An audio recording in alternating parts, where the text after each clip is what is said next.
From a wet and a windy Dillon Stadium in Hartford Athletic, it's USL Championship action to start this final week of the regular season. Hartford Athletic taking on the Charleston Battery. Tonight's matchup presented by Nuovo Pasta with the former Manchester United goalkeeper Gary Bailey. I'm Josh Eastern. Quick look at the standings. Both these teams just trying to get into that fifth spot. Yeah, Josh, battling for fifth spot and also battling for contracts. These are players who need a job next season. They want to get out there and impress the manager and impress the fans. Well, over the previous 3 matches between these two teams, it's been the home team to come away with wins each time. Last time in Charleston, a 4-3 win for the Battery. Yeah, bad own goal just to start things off, and then Nick Udaley pops up here. Nice and quick in the box. Lovely turn, left foot, and he bangs it in the back of the net. And then he would get another one. It looked like the Battery were running away, but then just before halftime, there's Daly getting that one. It would be an own goal, and Hartford had a lifeline. Yep, Piggott unfortunately scores there, an own goal, so they were back in it. But then have a look at this from Failing, from way out, beats the keeper. That you thought they were cruising, but up pops Obregon Jr. He puts one in, then it would be Dodson assisting Hott. That's how it finishes, 4-3, just not quite enough for Hartford on the day. But looking at this Charleston side, Zico Lewis, he's right up there for assists in the entire league. Yeah, fantastic with 10 assists, same as Brian Omby from Lou City. On top of that, he's got 5 goals as well, but you can see the balls he puts in there are so dangerous, so creative. He's not gonna start tonight, but he might come off the bench and have a big say. As for Hartford Athletic, Danny Barrera, he does lead the league in assists. He's tied with Aiden Quinn. Yeah, and 31 years of age, got all the experience in the world. Look at the balls he puts in, floats them in, gives you a chance to attack them. And a little bit like Zico Lewis, he scores as well. He's got 8 goals to go with his 11 assists. A fantastic season for the Colombian. And looking at tonight's starting lineups, we will start with the home side, Hartford Athletic. Just a couple changes for Harry Watling. Yeah, 2 changes. Connor McGlynn comes in for Luca Perper in midfield. Derek Dodson for Preston Tabortaka up front. So it's that normal 4-4-2, hard-working side, and they have a fairly decent home record, and they'll be difficult to beat tonight. On the other side for Mike Anhauser and Charleston, whole host of changes. Wow, 7 changes from the team that lost 2-1 at Pittsburgh. I'll go through them. Paul Lewis is in goals. Ben DeRosa comes back in defense. DZ Harmon's in. Zara Costa starts up front. Joel Bunting, Burke Failing, and Jabel Perez is in. And everybody else is on the bench for the Battery. So we are ready to go. The final week of the regular season in the USL Championship. There's a nor'easter in the forecast here in Hartford, but we're ready to go. First kick is coming up next.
Back here and ready to go at Dillon Stadium in Hartford, Connecticut. Hartford Athletic and the Charleston Battery kicking off this final week of the regular season across the USL Championship. You can see the fans in the stands, the few that are out here and braving the elements, all bundled up in their rain pants, their raincoats, their blankets. There is tonight's referee, Alejo Kalume.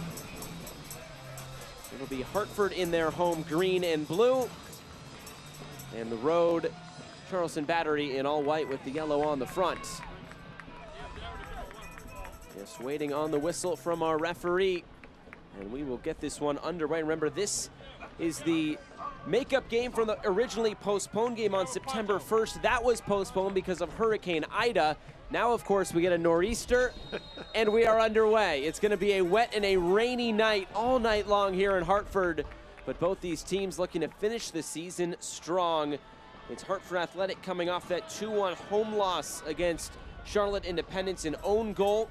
As for the Charleston Battery, also a 2-1 loss at the hands of the Pittsburgh Riverhounds. So second straight road game for the Battery, second straight home game for Hartford Athletic. And if any of the previous three matchups have told us anything, is there's going to be some goals in this, at least you'd think.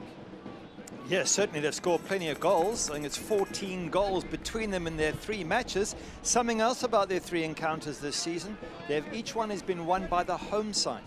Charleston with 2 wins at home, Hartford winning 2-1 here on August 17th. So if previous form is to go by, Hartford fans will be saying, this is our game to win. And should they win, then the head-to-head becomes quite tricky. They will be 3 points ahead in the table, but should they lose their last match and Charleston win, it's quite a complicated head-to-head situation. So we'll ignore that. We'll deal with it if it happens. But bottom line is, home side does seem to have the upper hand in these games. Yeah, both coaches explaining to us they want to go into these final few matchups and be as competitive as possible and try to finish in that 5th spot. And you can already see how slick this surface is going to be. That ball skipping straight out of play. It's going to be difficult for pretty much everybody out there, but both teams, same conditions. Yep, same conditions. Got to find some professionalism in it and deal with it and have the commitment to playing for the jersey, and as we mentioned at the beginning, playing for your contracts. A lot of these players will have contracts running out at the end of the season. The manager will be wondering, well, you know, we were close, and both these sides, and we've said it a few times, any other division, they probably make the playoffs. They're in the toughest division, I reckon. So they'll be looking at it and saying to, you know, those above them, hey, next season we can be competitive. We need to add a few, sell a few, or get rid of a few. And those players, therefore, are fighting for their future. So you know, it's a big game in that sense.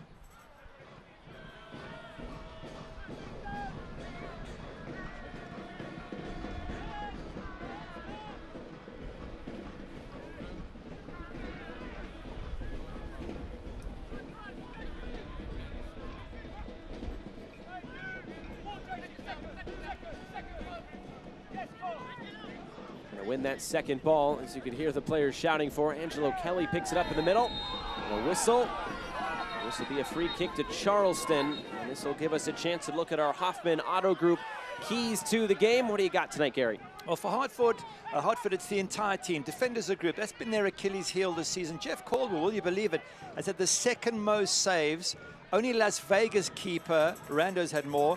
Even Loudoun's keeper, Forder, has had less saves to make than that man in goals, Jeff Caldwell. So that's a concern if you're Hartford. Yes, you can score goals, a bit leaky at the back. For Charleston, quality crosses in the box. Against Los Dos recently, a Zaracosta's cross, Chabel Perez taps in far post. At a Soden cross, Piggott scores. So they seem to get a lot of joy from crosses, do Charleston Battery. As we were talking about before the game, no Claudio Repetto in there. He's usually that target man. Referee will pull this back. It'll be a free kick for Hartford. That's true. He's a very, very good target man. But in fact, in that Los Dos game, it was Chabel Perez and Piggott who got in the end of the crosses. So they do have options. But for Hartford, the one thing that's probably tripped them up, and I think it's true of Charleston Battery as well, both of them are very good in attack. Both of them have very leaky defenses. That is what has gotten them both into trouble at times this season.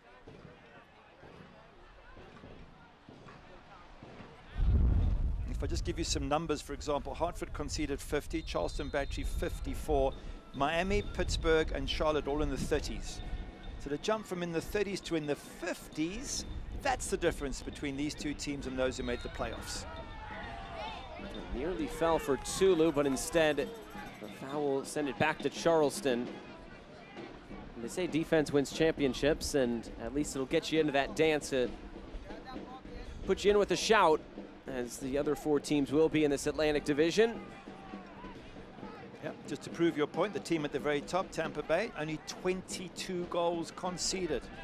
They score, but they just don't give you anything.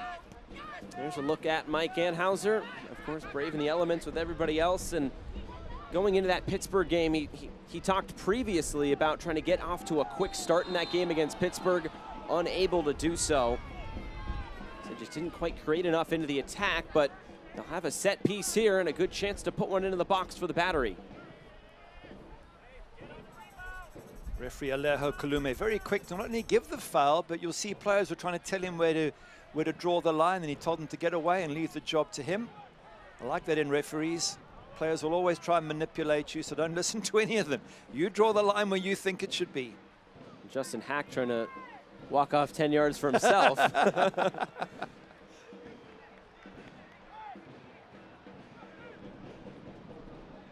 This will be failing standing over it for the Battery.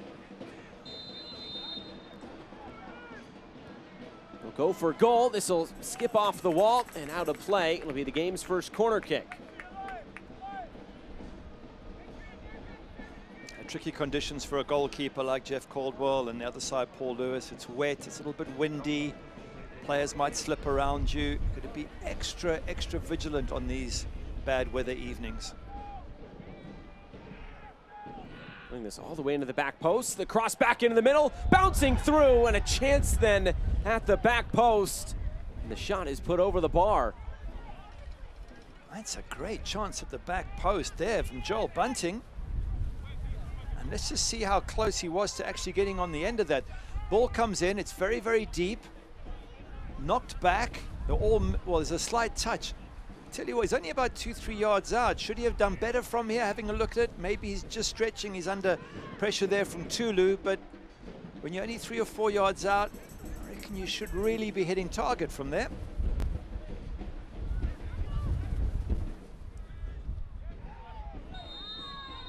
There's a foul in the middle. And it looks like the referee might be going to his pocket here. The yellow card in his left hand as Zara Costas is down. And that'll be a yellow card to the El Salvador international, Walmer Martinez. I don't want to state the obvious, but you're 7 minutes into the game and you got a yellow card. We said this so often this season. You know, now you've got to tiptoe your way through the remaining, well, assuming the manager keeps you on the entire 90 minutes. You've got 83 plus minus minutes in which not to transgress. It's not easy to do, especially on a slippery surface. So Walmer Martinez has put himself under immediate pressure. Free kick for Charleston. Caldwell able to just push that away. Kelly now trying to catch him off his line. And this one will sail out of play. Hartford Athletic would like to thank our founding partner, Trinity Health of New England. Thank you to all of the incredible healthcare heroes in our community who have worked tirelessly and selflessly through the COVID-19 pandemic.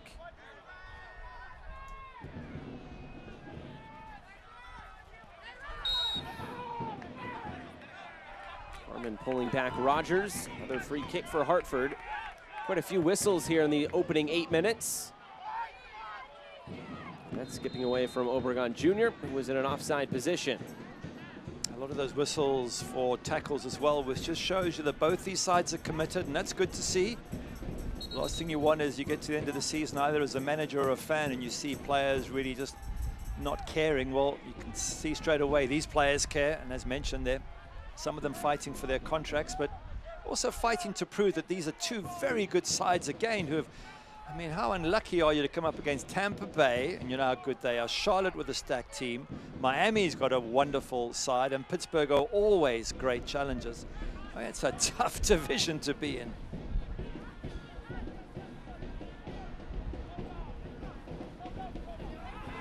It's picked off. It's Dodson to lead the break. Two options over there to the right. He couldn't get in behind Van Schaik.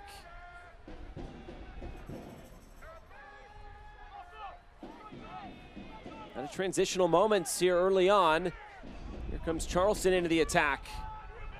Budati got a foot in and hacked to clean it up for Hartford.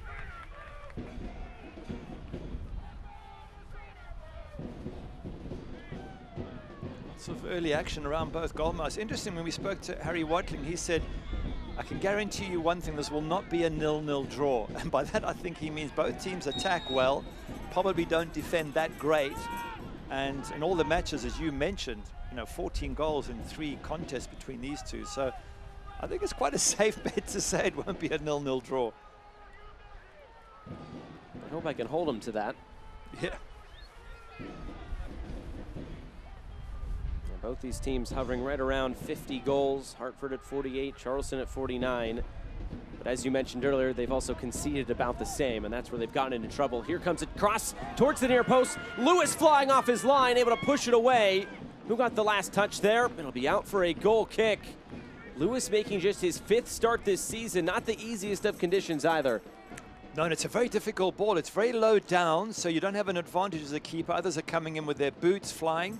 And I think for a moment there he thought Juan Obregon Jr. was going to put a boot out, and that took his eye off the ball. So brave goalkeeping in the end by Paul Lewis, and gets away with not being able to grab the ball at the first attempt.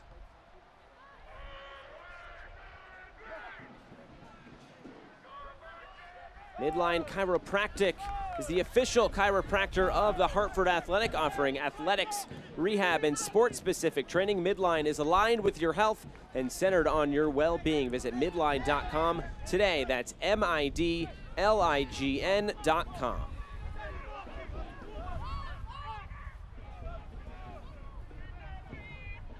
By the way, if we're to give any praise tonight for a player from either side, I think we should preface it with praise for the fans, because how do you turn up on a night like this? The rain has been lashing down, and that is a fair sort of smattering of fans, all with plastic tops and raincoats and jackets, and it's absolutely brilliant that they turn up and support their team. Fantastic. Well, welcome to the Northeast in the fall, right?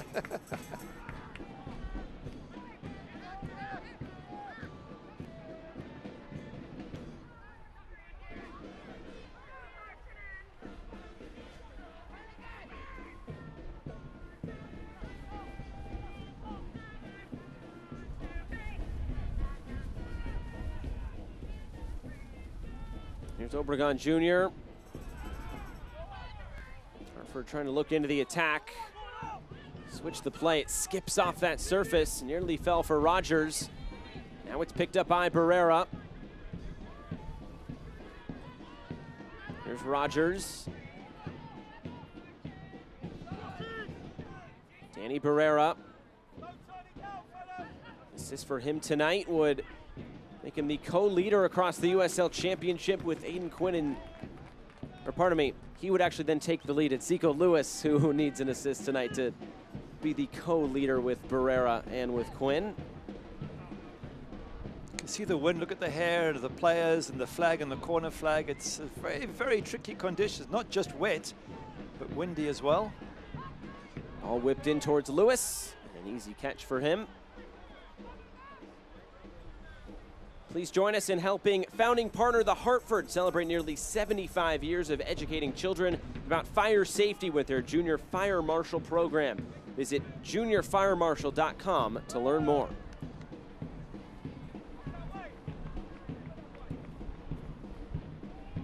And it's important for Hartford to finish off the season at home on a good note as well.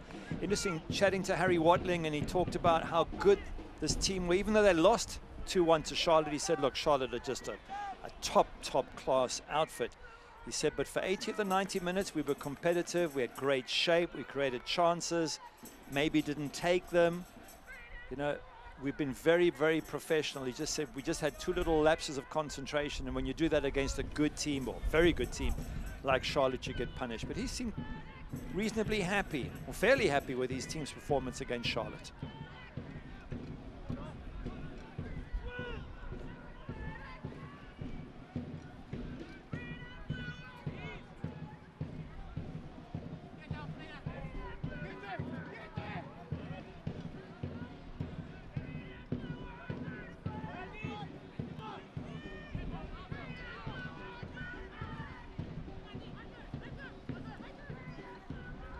Pressure here from Charleston. Hartford look to play out. It's Tulu on the ball. The giveaway in midfield, Kelly. Here's DZ Harmon. Like trying to take that on himself, wins a throw-in.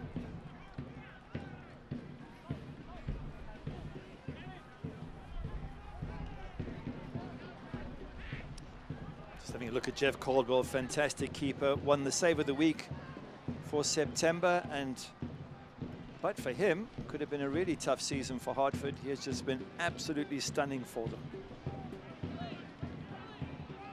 He's been a big part of them being so successful, at least in those first 14 games, as Harry Watling put it. He kept them in a lot of close matchups. And as the season wore on, he was able to break through as Caldwell comes off his line here and scoops it up for Hartford. Well, on that point, we did say to him, where do you feel the season was lost in terms of not making the playoffs? And as you said, in the first 14 games, they were excellent. So then there were international call-ups, and they lost one Obregon Jr. They didn't have the money to get a loan player, and I think that's the challenge for some clubs like Hartford, maybe Charleston Battery as well. Don't have the big money just to go and find a loanee from an MLS club. And he said, and so we needed flexible players, and maybe we just lost a little bit of momentum. They're really the only player they were able to get on loan.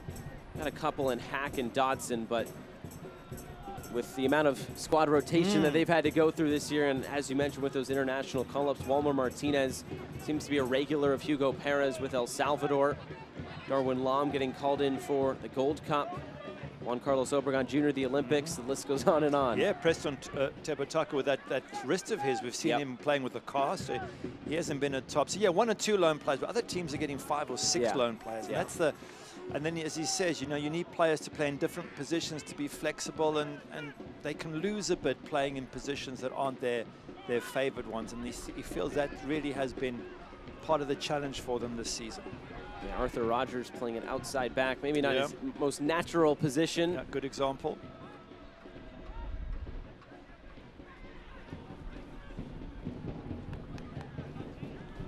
Trying to find Rogers, and it picked off, but Hartford able to get back on it.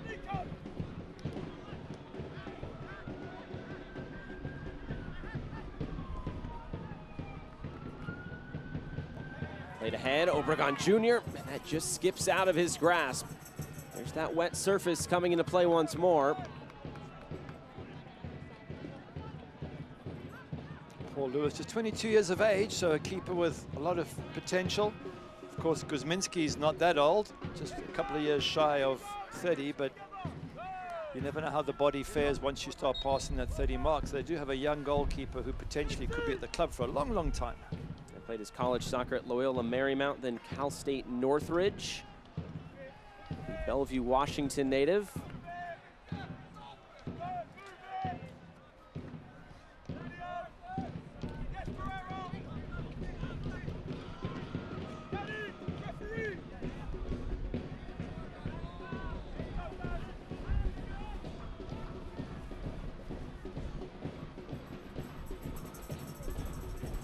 Here's Barrera.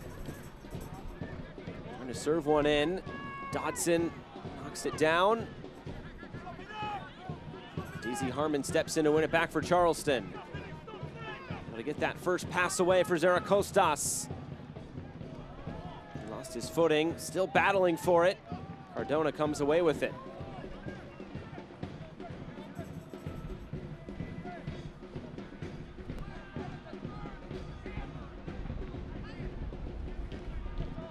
Hartford Athletic would like to thank tonight's presenting partner of Youth Sports Night, Nuovo Pasta. You can find their award-winning selections of delicious fresh pasta in your local grocery store. Check out nuovopasta.com for more details.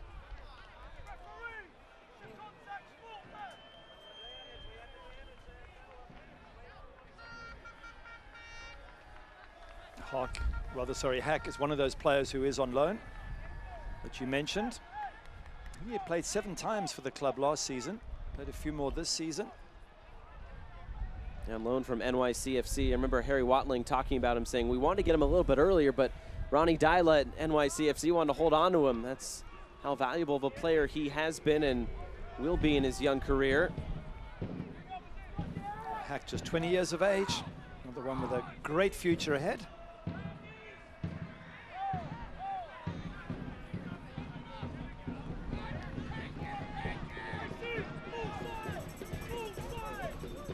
Big shouts of move forward. They're getting a little bit bogged down here, Hartford. They go up and then they come back, and you need to get balls in the box. You need to give Obregon Jr. something to work with. Mike Anhauser was talking about putting this Hartford team under pressure.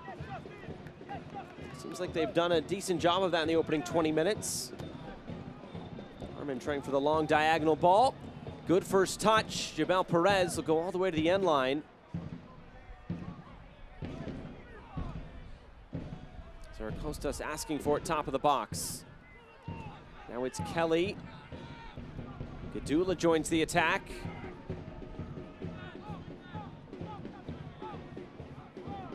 I thought there was a good chance for Jabel Perez there in the box. If he brings it down quickly, he's in on goal. Didn't quite work out for him.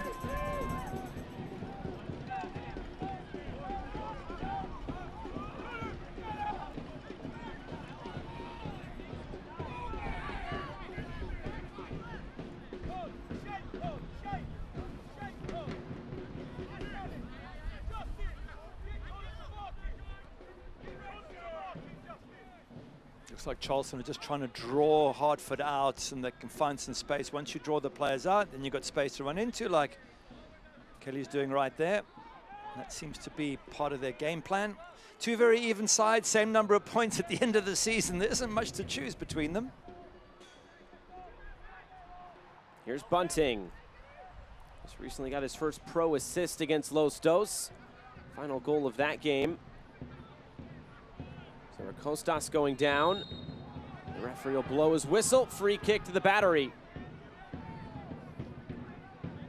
Good position for the Battery here to get a ball in and sort of whip it between goalkeeper and defense.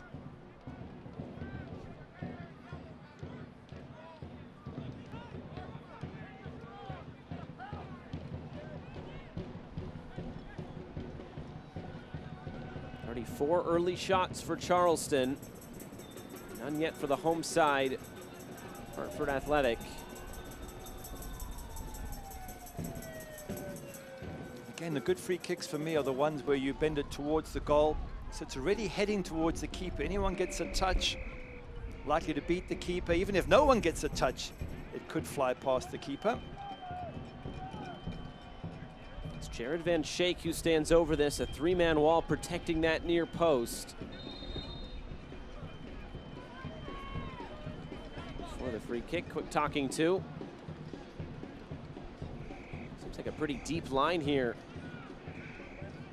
for Hartford Athletic.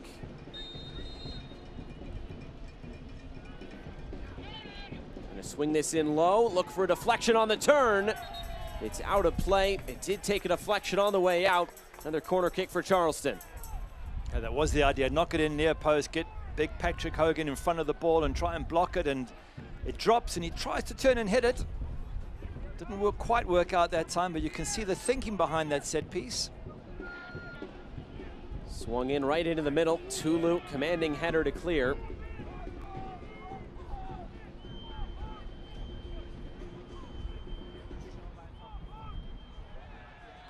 Tackle on the far side. This will be another free kick. A lot of fouls here in the early going. Yunus Boudadi committing the infraction. I'll have a quick conversation with the referee.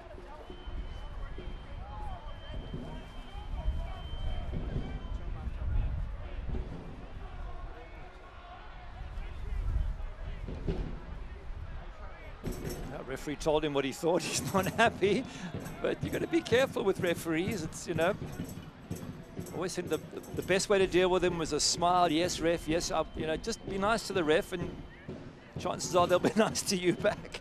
That's what you'd like to think, right? Not a lot of room on the far side, but Failing sends this in. Good ball, and punched away by Caldwell. Actually fall kindly for Derek Dodson. Looking upfield, trying to just chip this over the top.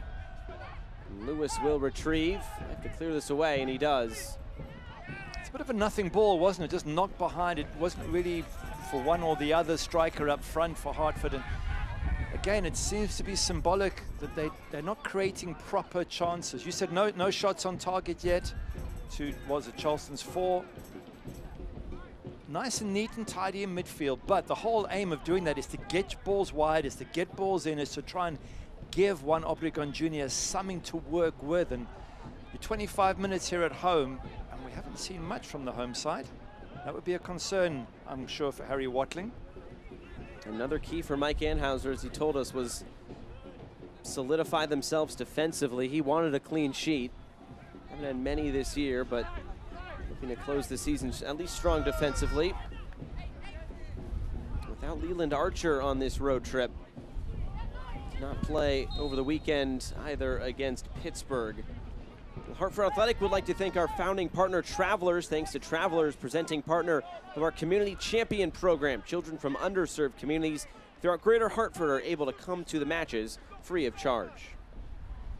You mentioned that Pittsburgh match for Charleston, a 2-1 loss, which is no disgrace against a good Pittsburgh side. Shot from distance. Hartford able to keep it in.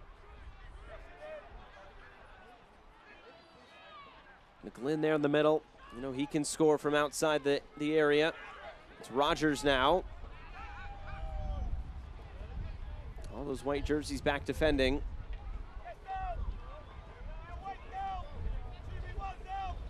Switch of play, it's Rogers. Curling this into a good area. A fall from McGlynn, who tries to send it in again. Headed away. Charleston will look upfield.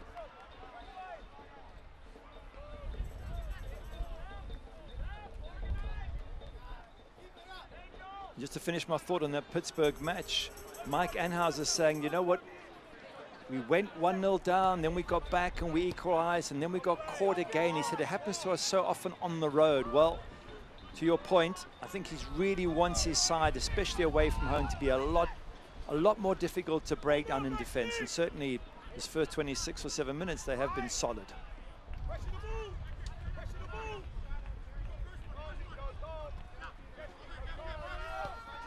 Cardona will knock it back for Caldwell.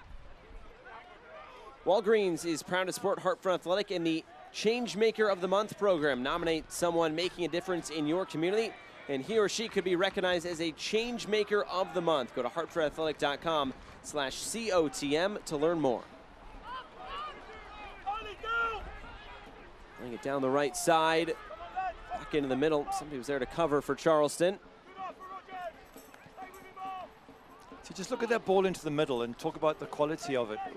Did it give any of the Hartford forwards a chance to go for it? No, it was just easily dealt with by the defender. So all the hard work done to get to the edge of the box and to pick your head up, try and put a ball in that beats the first defender and gives your strikers a little half chance. You know, it's easy to say from us sat here, of course. When you're out there, it's a lot more difficult. But if Hartford want to take that step higher in this division, I think their quality of the final ball needs to be a lot better.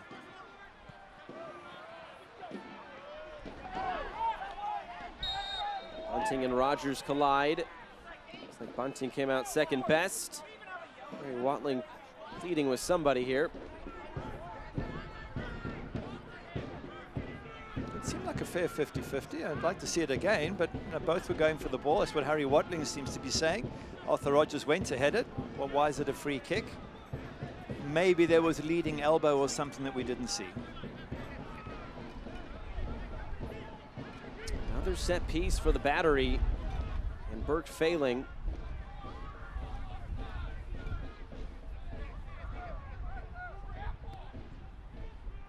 Failing, a lot of air under this. And that was Caldwell to wait under it. That's got way too much time on it. Any goalkeeper worth his salt's going to go and pluck that one out the air. You've got to whip those sort of crosses in. Here's Barrera.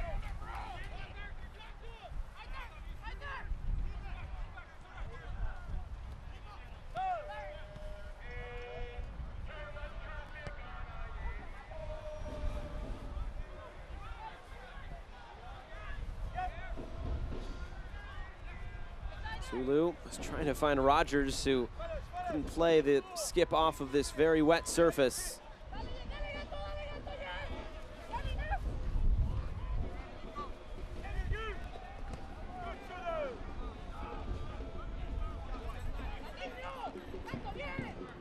J Restaurant is proud to support Hartford Athletic. Visit J Restaurant, located at 297 Washington Street in Hartford, for their special Hartford Athletic Booze Nanza drink. Show your game day ticket and receive 10% off your entire order. Trying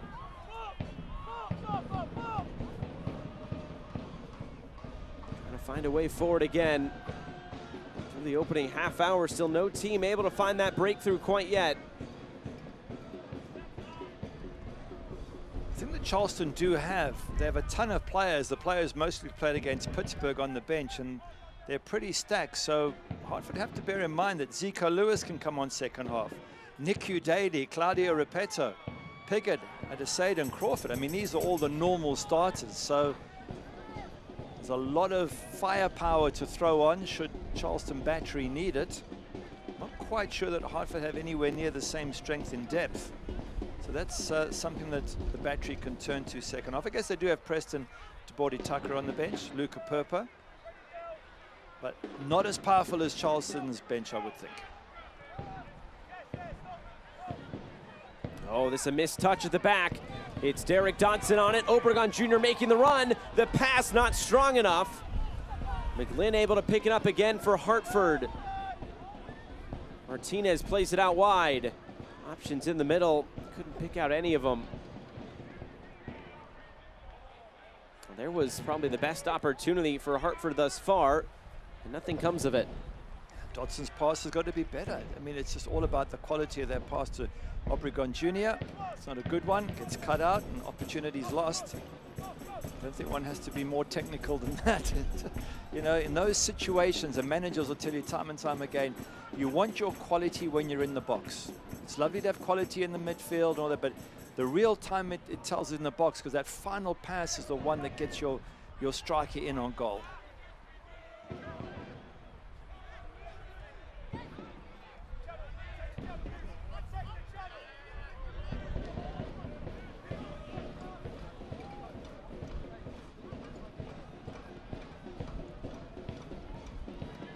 Charleston Battery side never won here. In 2 previous matchups, we said the home teams have won each of the previous 3 here in 2021. And they lost their first matchup here in July of 2019.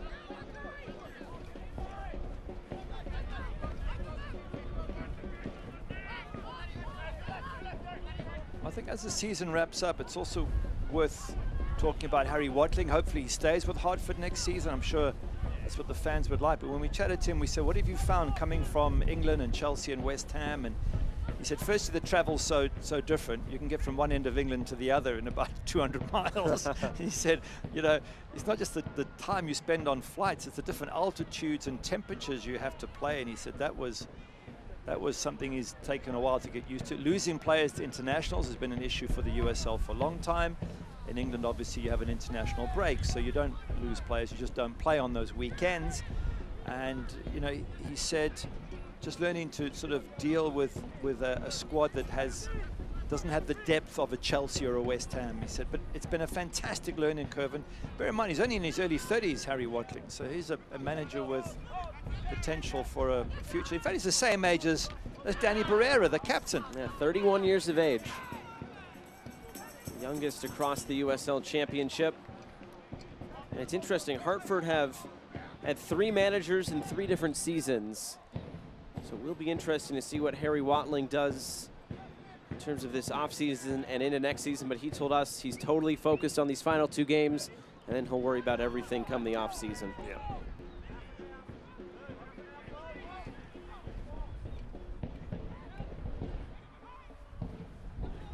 But even if he doesn't stay here at Hartford, I'm curious where his career will take him. As we mentioned, being just 31. Played ahead for DZ Harmon, looking for that early ball across. Tulu knocked it away. And Hartford can now look to play out.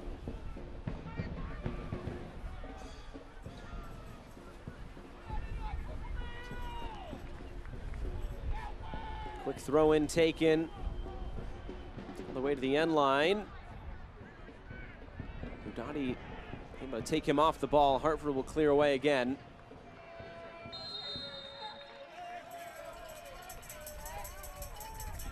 Well, Harry Watling said it certainly wouldn't be a 0-0. I'm beginning to wonder if he hasn't put the curse on us here. I'm sure all the fans are waiting for a goal. Rogers, and just too far. You know, yes, that cross was too far, but it's the first cross that's come in where Obregon Jr. has maybe thought, I can get on the end of this. It turns out he couldn't, but the idea was there. The cross had pace on it. It was whipped in. Defenders were struggling, and it's just ahead of one Obregon Jr. So not the best of crosses, but the idea was much, much more positive, much better there from Hartford. Referee will stop play with the player down here for Hartford Athletic. And it's Nico Cardona.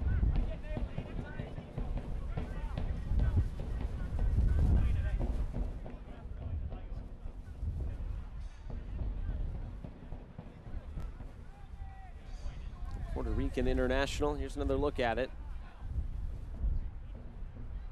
Yeah, he just leans forward and Joel Bunting throws his head back.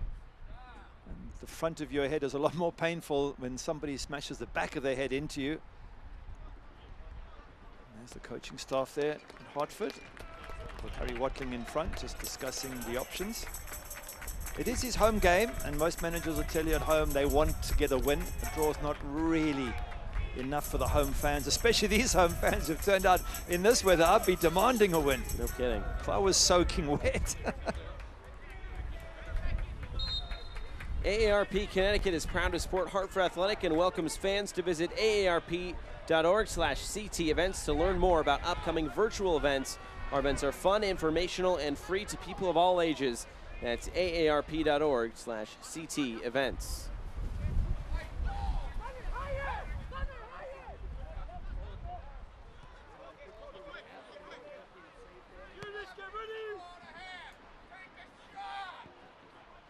Well, you can hear what the fans think. Take a shot. I agree. Let's have some action in the goal mouth. I don't think either goalkeepers had much to do. They're probably freezing cold out there.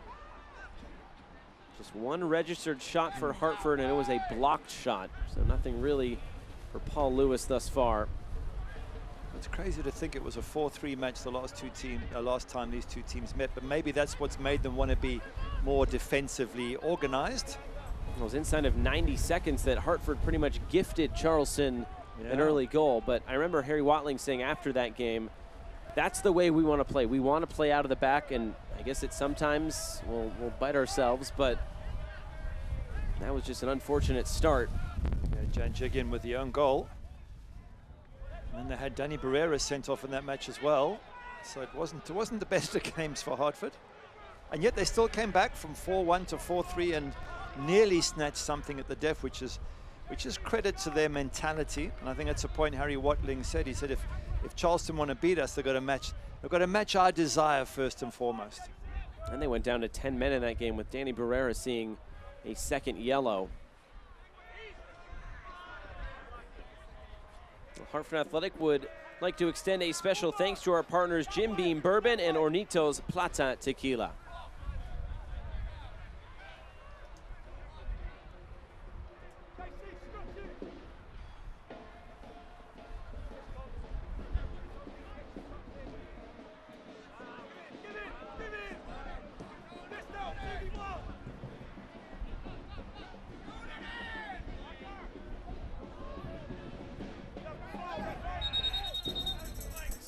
Challenge, and this will go the way of Charleston.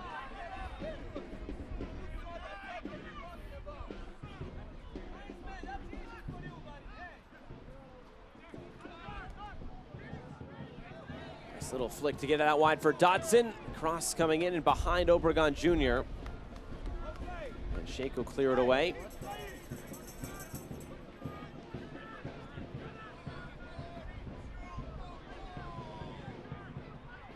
Rogers again serving this in to the back post, cleared away. Another chance coming. It's off the post, and then it's put in. finally Hartford able to find that breakthrough. And it's Walmer Martinez to get his first goal on the year. It's 1-0 to Hartford Athletic. And the fans are delighted. They have got that breakthrough at last. Danny Barrera with an effort from just outside the box. It smashes against the post. Walmer Martinez pouncing on it, but it did start from Arthur Rogers out wide. Puts a decent ball in there that causes all sorts of problems. Comes to Barrera, great strike. Keeper tips it on the post. Who's quickest to react? Walmer Martinez. They get the breakthrough. All started with Arthur Rogers. And the home side are 1-0 ahead. Maybe not the most conventional fashion, but there's no doubt Hartford will take it. And now Harry Watling can live up to what he told us in saying it will not be 0-0. It is not 0-0. It is 1-0 to Hartford Athletic. So first goal of the year for Walmer Martinez. Did have an assist coming in. His 18th appearance, his 12th start. As we mentioned earlier, he has been a key part in a Hugo Perez and the El Salvador national team in their World Cup qualifying and even in the Gold Cup this summer. Although El Salvador have some work to do in the octagon coming up in the next international window. And now we'll see if Charleston can respond. Cross coming in for DZ Harmon. Still not completely cleared. Caldwell let this bounce out of play. And again, I just want to credit Arthur Rogers there because he just put a cross in 5 minutes earlier, which I was talking about being a decent one that tempted the defenders and gave his strikers something to aim for. Well, it was his cross that caused all the confusion. Defenders dropped back. When the ball got cleared, it came to Danny Barrera, who was free because that cross had created confusion, had drawn the defenders in. And it's his shot then, it's the post and comes out to Martinez. But it started with Rogers putting a decent cross in, and that's what Hartford need more of, I reckon.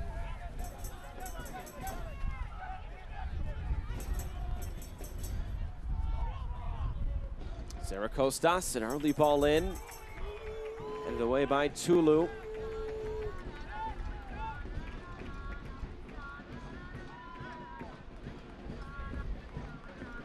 Just 3 shots early on for Hartford, but they are 1 for 3.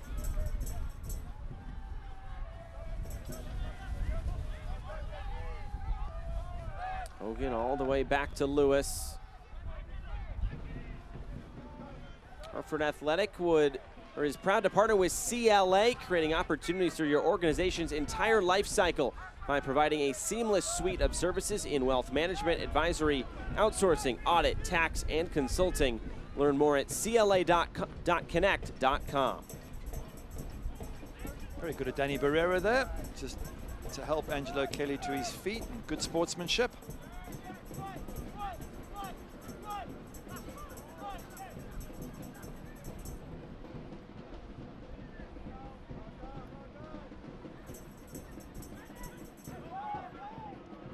Sure Mike Anhauser's weighing this up and thinking he knows the players, the quality of players he has on his bench. He must be looking at this thinking, it's not getting enough from my strikers up front, not getting enough movement, not getting enough threat against Jeff Caldwell.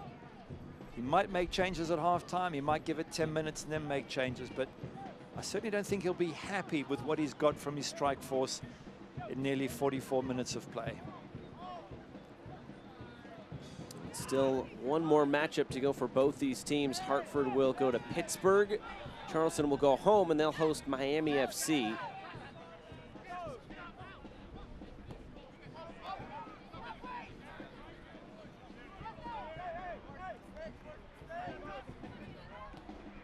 Giveaway out of the back, Barrera.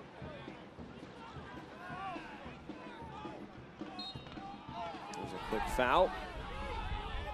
Be sure to share your Matchday Smiles. Take a photo in your Hartford Athletic gear with the hashtag Matchday Smiles and tag @DeltaDental to be entered in a contest to win VIP experiences at Dillon Stadium. Quickly back the other way, here comes Charleston.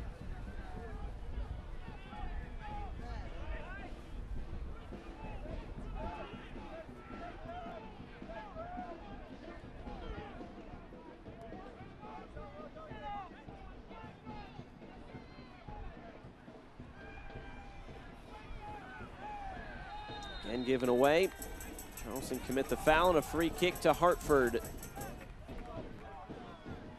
That's a good situation for Harry Watling. 1-0 up at home, your final home match of the season. I think he'll be pleased with the defensive stability of his team, first and foremost, for being able to grab the opportunity to take the lead.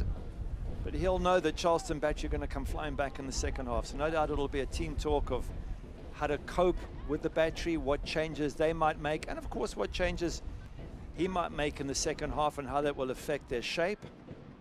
I mentioned Preston Tabora Tucker on the bench, Luca Perper, expect to see them at some stage. Even Sebastian Elney might be an option for Hartford. You always need fresh legs in that second half. And it's very tiring, it's been a long season. I think all managers look to their substitutes to bring a little bit of excitement and innovation onto the pitch when they come on. There'll be 1 minute of Brynjol Vineyard stoppage time.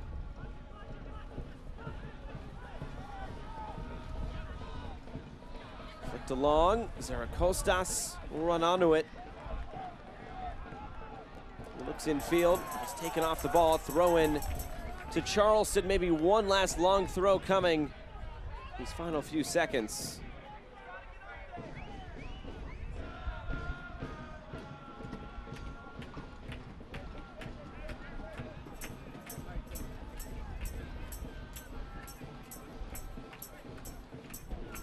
Looks like it will be DZ Harmon.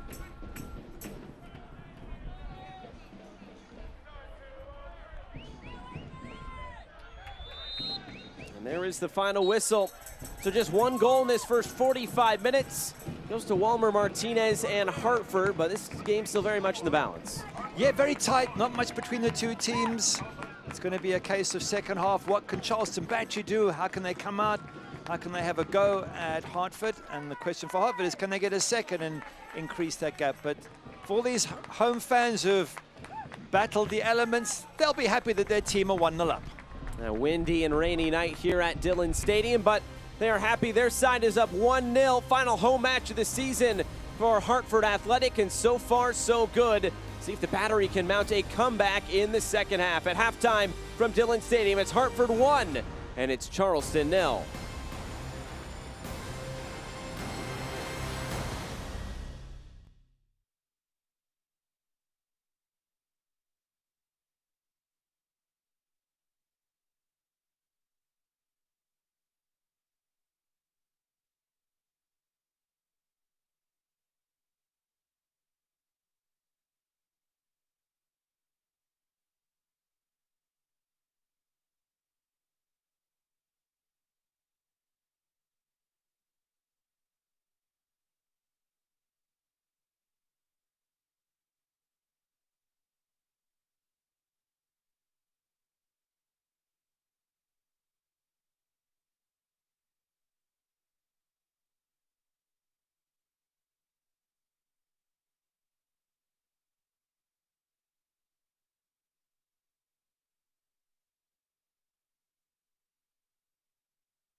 A wet and windy night here at Dillon Stadium. Halftime between Hartford Athletic and the Charleston Battery.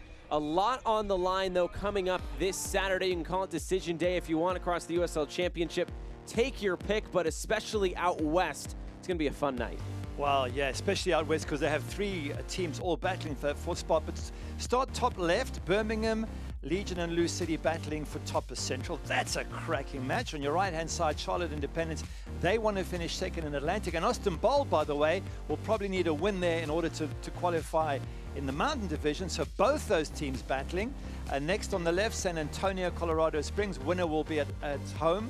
Will finish second and therefore have a home playoff in the Mountain. And then the three, as you mentioned, in the Pacific, Oakland, LA Galaxy and Tacoma Defiance all battling for that fourth and final spot. And by the way, on top of that, Phoenix battling to finish top overall against Tampa, and Orange County battling to finish second in a home playoff ahead of San Diego. So, I mean, there'll be so much going on Saturday night. You won't know where to look. Exactly. And Phoenix still needs to clinch the Western Conference. El Paso has an interesting game on Saturday as well. But this is how it would be today if the playoffs started.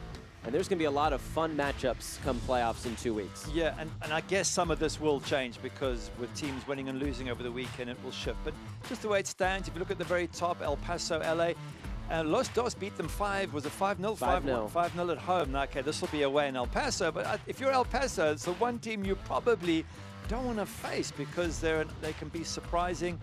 Orange County against Switchbacks, well, again, the Switchbacks can be absolutely brilliant, and you know what their strike force is like. They could catch Orange County out. You pick whatever game you want. Chances are it's going to be a great game. Yeah, there are a lot of good matchups coming up.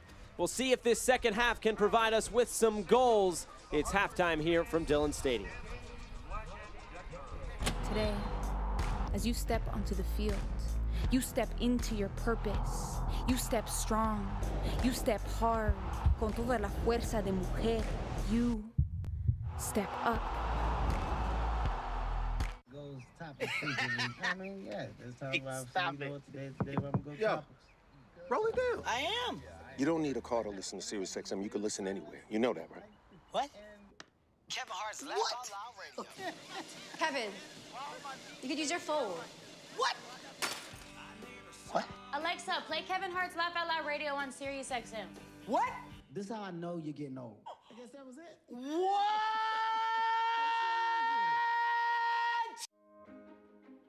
I am a first-generation student here at Bellevue University. I feel like if I were to have gone to a different university, my experience would have been a lot more stressful and overwhelming because I feel like I wouldn't have gotten that personal experience that Bellevue University has to offer.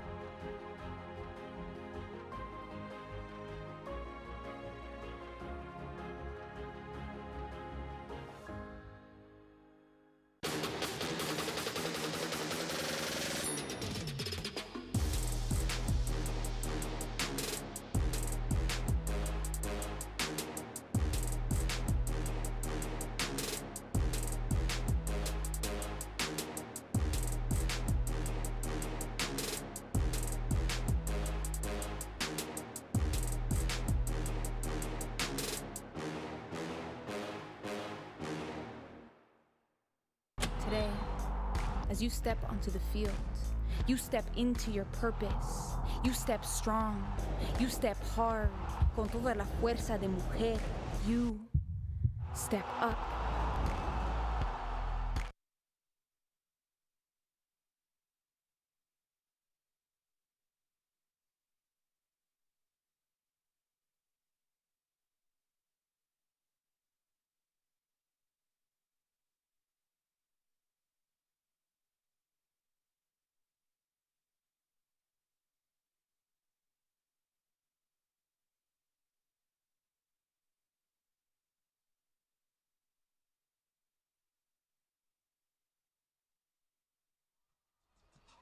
Welcome back to halftime here in Hartford, Connecticut. Hartford Athletic and Charleston Battery lone game on this Tuesday night across the USL Championship.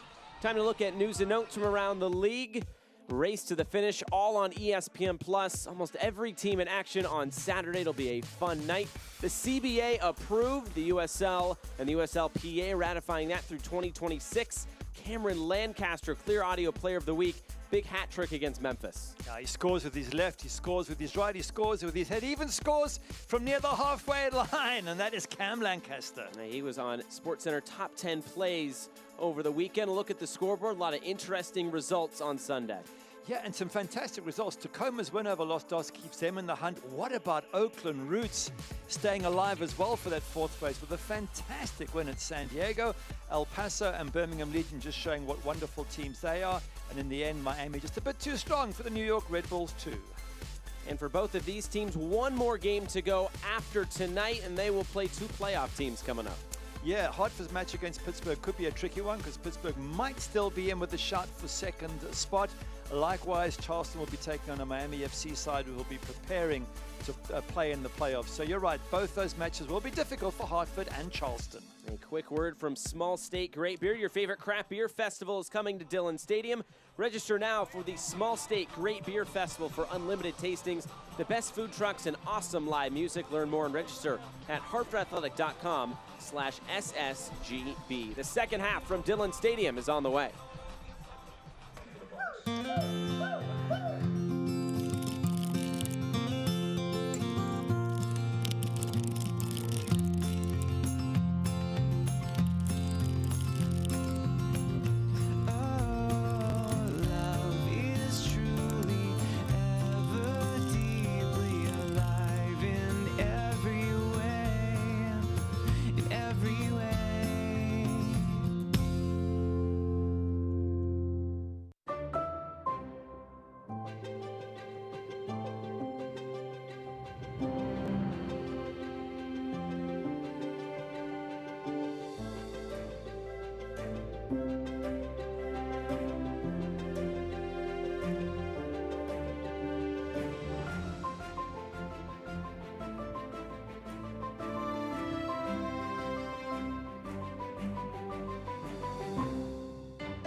Hey, want a beer? Young man, say aye to the blandest lager in all the kingdom. It's the beer that everyone else is drinking. Heavy and full-bodied, just like me. How about a Beam & Ginger highball instead? Yeah, definitely. Much better.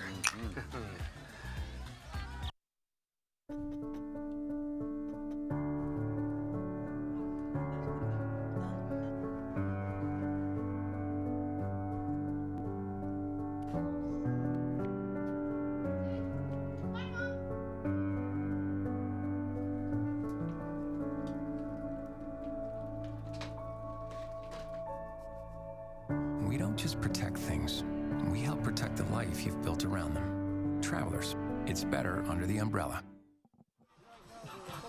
Getting set for the second 45 minutes from Dillon Stadium.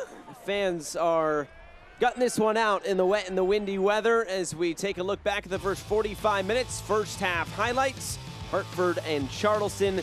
7th minute, good chance from a set piece opportunity from the battery. It gets knocked back in at the far post. It's a really good chance for Joel Bunting. He's only 2-3 yards up, but can't keep the ball down. That was the first big opportunity of the game. Hartford would also have some chances going forward. Good ball whipped in here. Paul Lewis, nice and brave, comes out at Juan Obregon Jr.'s feet. Doesn't get his hands completely on the ball, but he stops the striker from getting to it, which is the main point. Lewis making just his 5th start this season. And then 22nd minute, again, it would be a good set-piece opportunity just outside the area for Van Schaik. Van Schaik drops down for Hogan. He turns and tries to whip it in. It was pre-planned off the training pitch. It nearly worked for Charleston Battery. Not able to really get much out of that opportunity.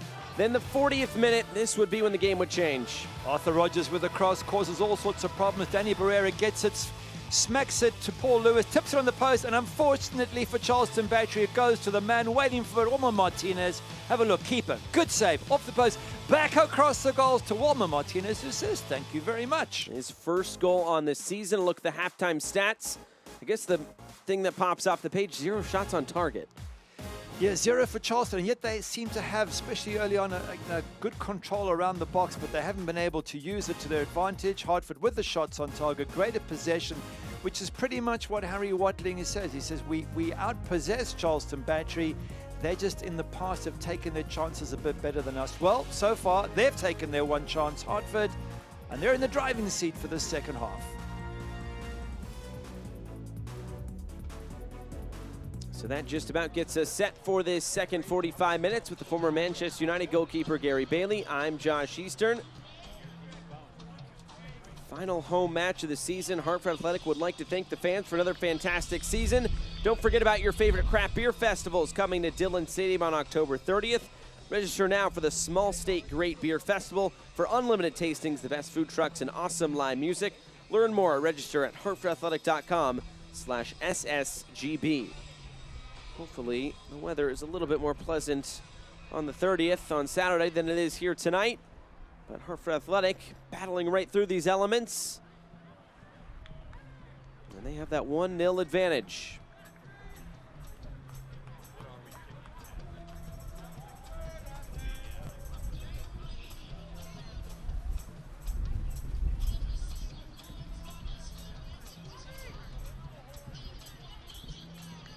Players trying to stay warm out there. A windy, rainy night.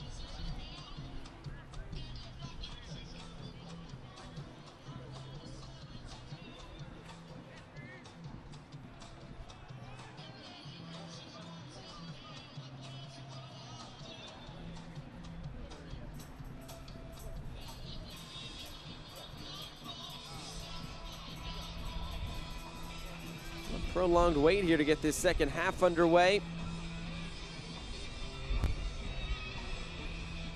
Well, it is going to form. 3 games between these two teams so far, 3 home wins. The 4th one so far, home side 1 up. And there is the whistle. Now we can get this second half underway. Hartford and Charleston, final home match of the season for Hartford Athletic. And trying to finish on a high.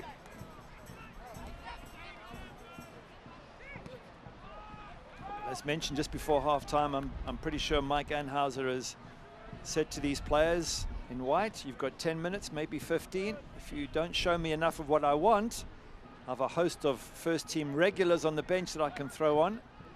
So I do expect to see some changes, and I expect to see this team in white pushing to try and impress the manager. Remember all those changes to the lineup coming into this matchup tonight. Everybody who was on the bench, at least to start against Pittsburgh, found themselves in the starting lineup tonight. Low cross in, Tulu able to stab it away. And this will be a corner kick.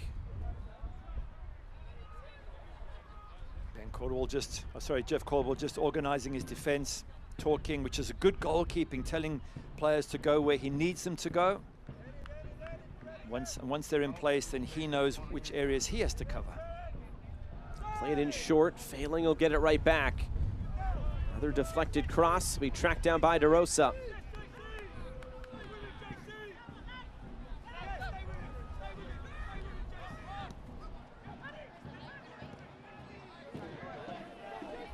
Picked off in the middle. And now it's Obregon Jr., team leader with 10 goals. He hasn't scored since the last time these two teams met about 16 days ago down in Charleston.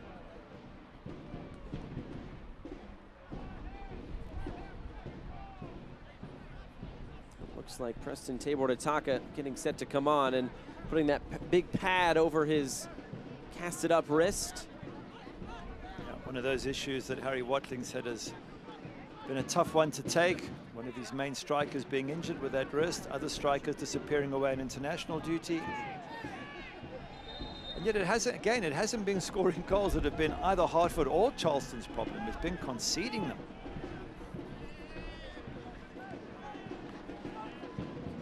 Those fans in the background, I hope they're warming up now.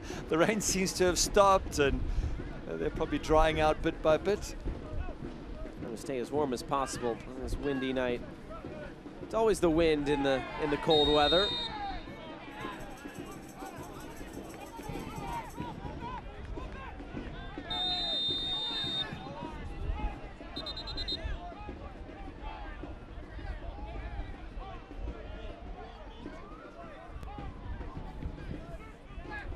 Mel Perez getting a quick talking to from tonight's referee, Alejo Kalume.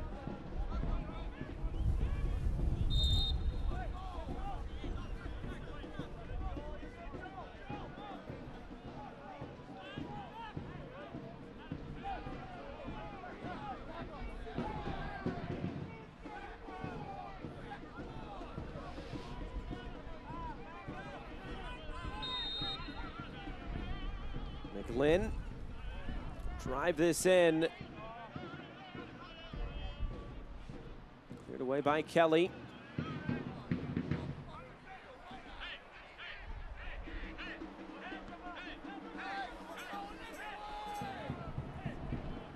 For Caldwell, he was well under pressure. Heavy first touch by Tulu. Here's Angelo Kelly going from distance. Now Tulu holding his lower back, and he goes down to the turf as this sputters out for a corner kick.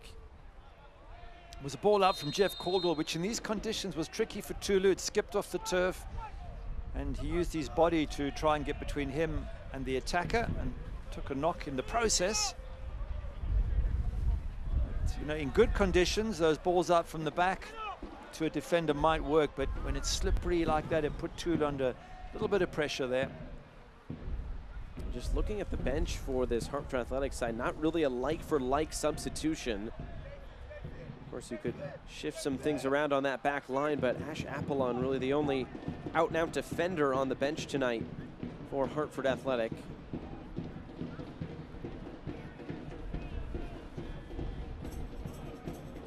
Might even have to bring Budadi in as a centre-back and bring on someone to play wide. But again, that has been Harry Watling's big challenge this season. Not the biggest depth in his squad. You see, look at the ball skip off his chest and off the turf, and then there he's going to step in there, and he takes a bit of a hit in the process.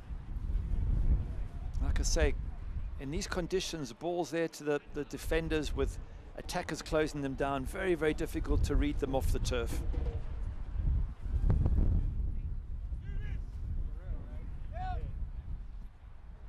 Looks like a couple of substitutions getting ready, and doesn't look like Tulu will be able to continue here. It doesn't. Danny Barrera given the change, the player international sign, the rolling of the hands, and well, we hope it's just a bruise and nothing more. Certainly not moving that well. What's interesting is after he took that hit, he still chased his player back another 10-15 yards and then eventually collapsed to the ground. Another one of those players invited in on trial and earned a contract during preseason. His 27th start. Every time he played, he started this year. Such a big part of that back line. And it looks like it will be Luca Perpa to come on.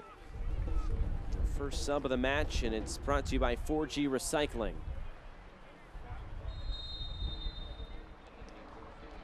It'll be a corner kick, but right into the middle. There was nobody there, and it bounced. But Kelly will keep it here for Charleston. It's an important spell now for Hartford. If you lose Tulu, your big centre back, you've got to rearrange quickly and well, and be organized and keep talking to each other while you all fill in different positions. Leaves you vulnerable for a few minutes. Good time for Charleston Battery to put pressure on.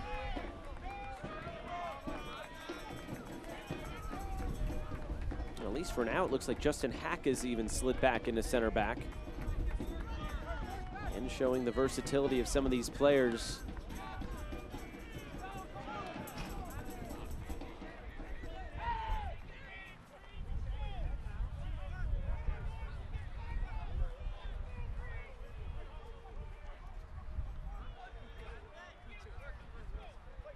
Mike Anhauser trying to find a way back. We mentioned the names on the bench tonight for the Battery. Zico Lewis, Nicu Daly, Romario Piggott, Claudio Repetto. That's half their first team. All their leaders in goals and assists.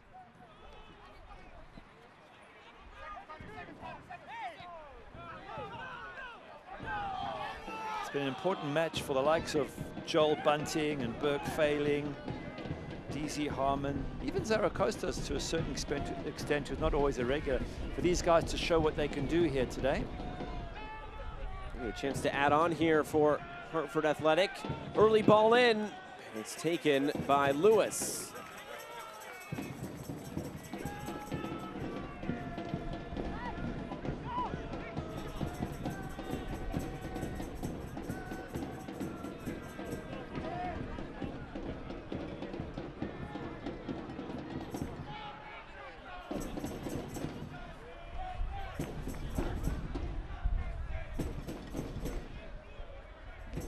as the season closes for Charleston Battery. This is the first time, certainly in their USL history, and probably going back 11 or 12 years, that they haven't made the playoffs. So it's going to be an uncomfortable feeling for their fans watching. Normally right now they'd be lining up how they were going to go and watch the playoff, or whether they were going to see it on TV. Not going to happen this season, unfortunately, for the Battery fans. There's DeRosa sliding in, and Budati went down. A yelp as well, and he looks to be in some pain. Or maybe not.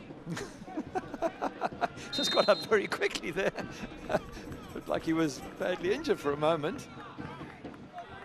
Well, he sold it at first, at least. He sold it to you, yeah. Didn't seem like the referee bought it, though. Maybe I'm just too gullible. But again, referee Alejo Kalume really managed this game very well. It's going to get a bit chippy as it goes on, you would think. In the last match, there was that red card for Barrera, well, second yellow. It ended up to being a red card in the end. So there is some history between these two teams. All sent in and taken by Caldwell. Anytime you play a team 4 times in a year, yes, there's a lot of familiarity. Yep. Very true. It will be interesting to see what happens next year, with the last couple of years, of course, being dictated by COVID-19 pandemic. But will it go back to playing each team in your conference twice, home and away? Will there still be some cross-conference? I don't have any insights. I'm just kind of spitballing, but I'm just curious to see how it's going to go.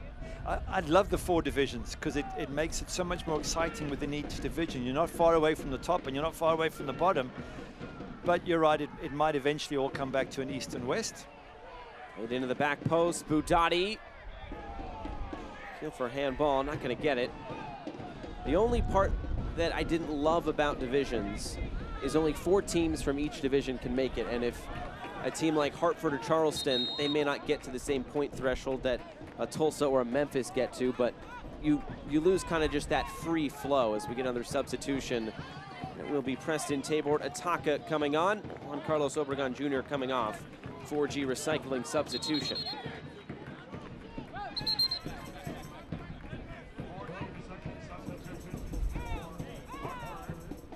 So what I'm saying is, if there's 6 teams in one division that have more points, but only 4 can get in, that's kind of how I see it. But it has made it exciting. There's no doubt about that.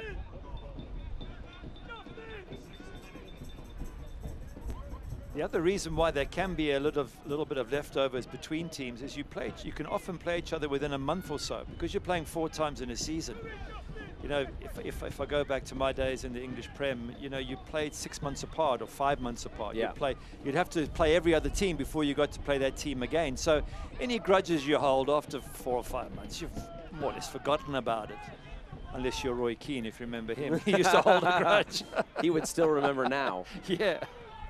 Shot from distance and scooped up by Lewis.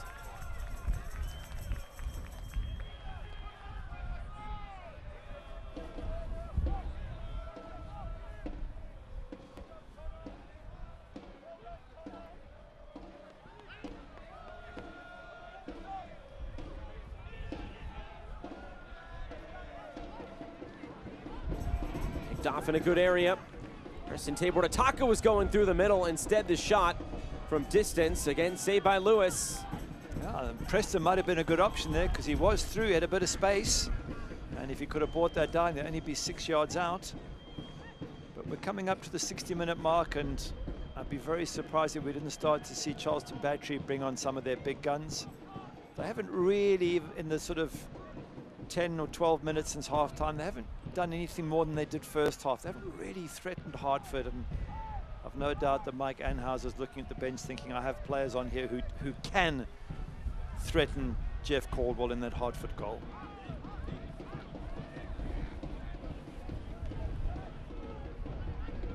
Here's Budati.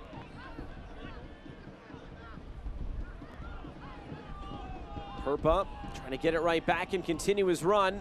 And Shake stepped in. I think the wind will help put this out for a corner kick.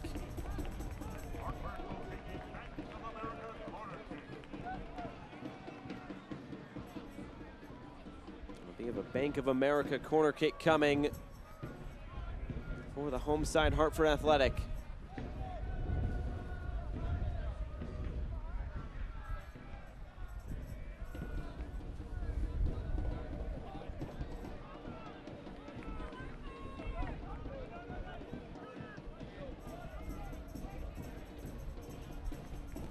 Di Barrera putting this in towards the near post. A quick clearance.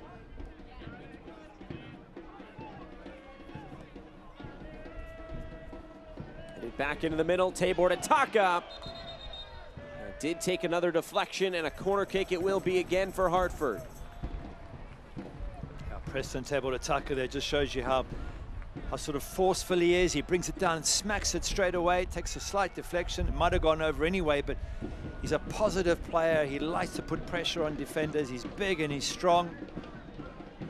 He's got that huge right hand, which might be an advantage, pushing people around with that. It's easy to spot, that's for sure.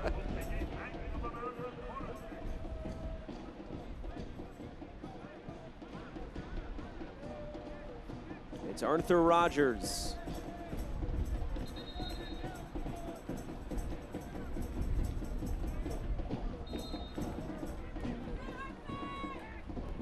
Played in short. Now the service in, headed down and just wide. Nico Cardona so close to a second. That was a good ball in, wasn't it? And that header couldn't have been too far off. Clever play, just moved defenders around. Oh, he's got a free header in the end. Cardona, you just wonder, having had the free header, whether he should have at least hit target from there. Another opportunity for the home side.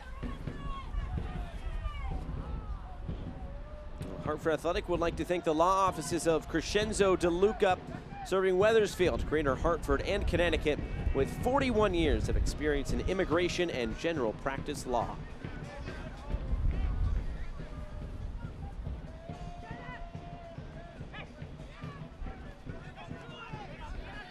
Still not seeing any subs down by that Charleston Battery bench, and really feel that they could do with this burst of energy from the likes of Repetto and Niku Daly, Zico Lewis, Robbie Crawford, him managing that midfield. Just feel it's really crying out for it. But in fairness to Mike Anhauser, he might have promised the players a little bit longer. Up there you go, bottom left-hand corner, there's movement. Spoken into existence. This will be another foul with Budati going down. Hartford Athletic is proud to team with local health plan Connecticut to support food security in Connecticut. Connecticut is celebrating 40 years of caring for the health of our communities.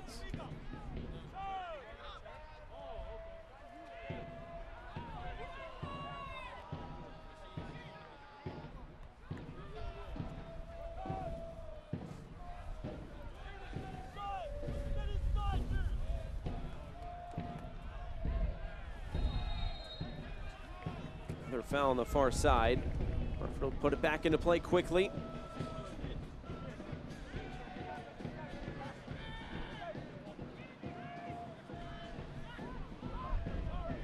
There's Hogan now failing.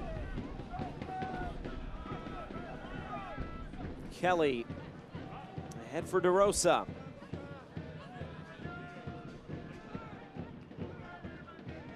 Kelly down the line for Harmon.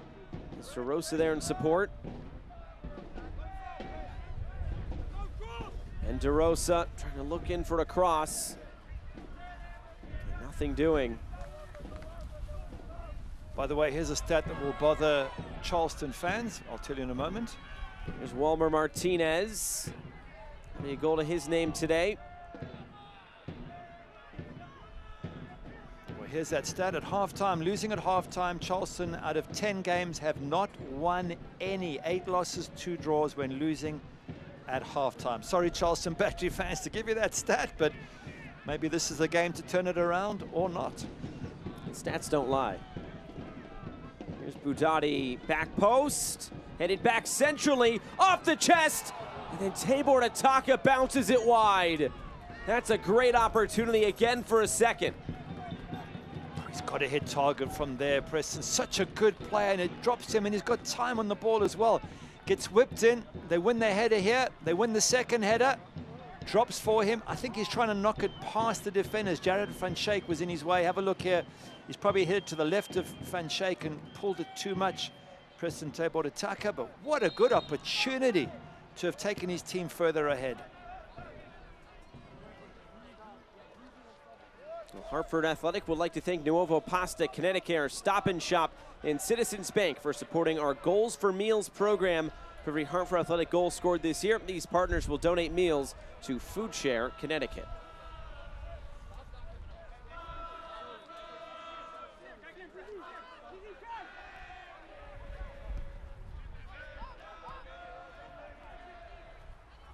If this ends up in a draw, I'm pretty sure Hartford will look back at that Preston chance and think, should have at least made the goalkeeper work, if not have scored from that. Instead at 1-0, it's still a very delicate match. Especially with the substitutions that are about to come on for Charleston. Looks like Claudio Repetto and Romario Piggott, at least two of them. We'll see if Zico Lewis is also in that group.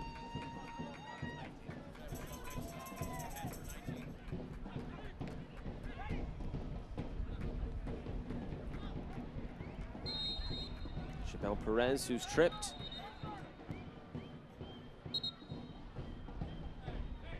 Looks like we'll get those substitutions. First one is DZ Harmon coming off, while Zico Lewis will come on. These are all 4G Recycling substitutions. We also saw Romario Piggott and Claudio Repetto. It'll be Chabel Perez to come off as well.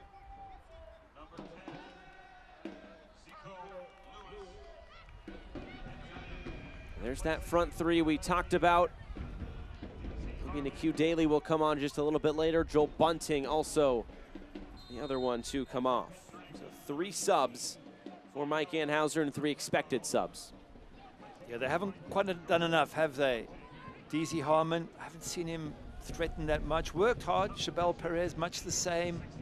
They just haven't found a way to threaten that Hartford defense, and I'm pretty sure that Zico Lewis and Claudio Repetto, they certainly will cause some problems. Remember, an assist for Zico Lewis tonight. He would go joint top with Aiden Quinn and with Danny Barrera with 11 assists across the USL Championship. Going to take that title away from Solomon Asante the past couple years. The referee will bring this back. It'll be a free kick to Charleston.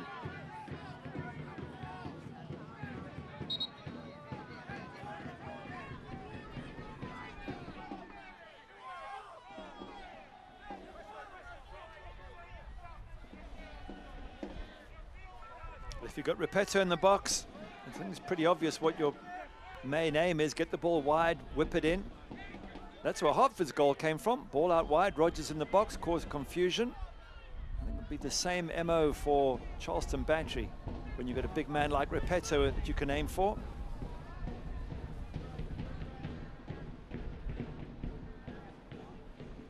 Knocked ahead, Cardona tracking over. Be a throw into Charleston.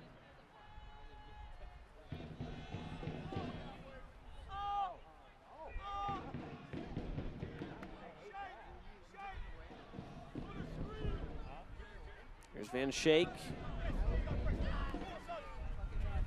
DeRosa.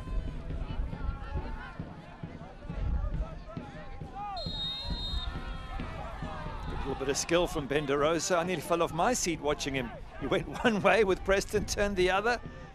Good skills, eventually wins the free kick.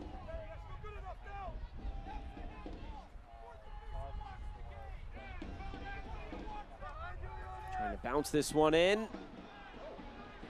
Unable to push away an offensive player there.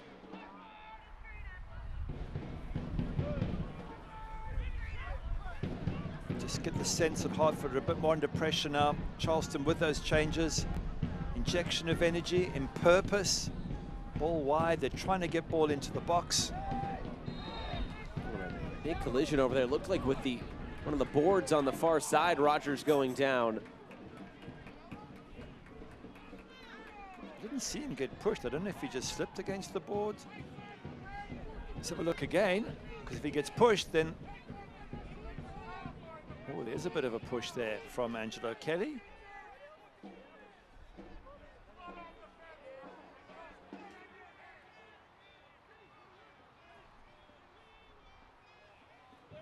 The referee decides that it was all part and parcel of the play, so no action taken. Arthur Rogers just appealing and holding onto that shoulder in the hope the referee steps in, but he doesn't. He gets the free kick anyway. Put it in play quickly. All the way back to Lewis. Westfield Bank is proud to support Hartford Athletic and all they do to make our communities better. Need more convenience from your bank? At Westfield Bank, you can bank your way. Learn more at westfieldbank.com.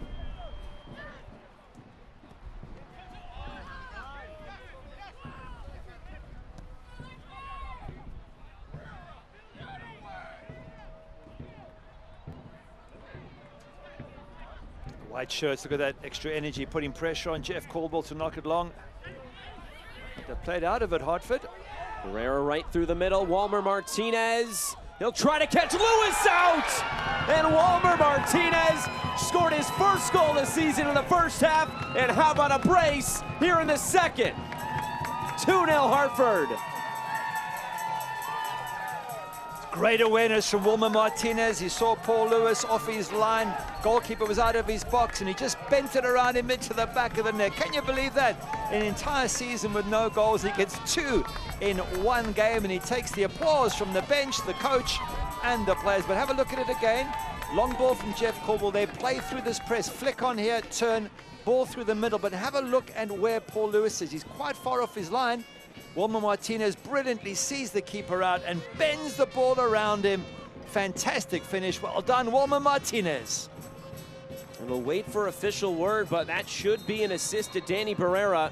And that would be a league-leading 12th assist on the season. Again, we'll wait for official word, but 2 goals on the night for Walmer Martinez and a potential league-leading 12th assist for Danny Barrera.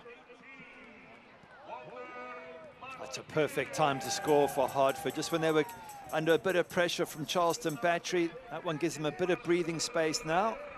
And they played so well out of that press, flicking the ball on. Danny Barrera's pass, fantastic. And Walmer Martinez's awareness, top class.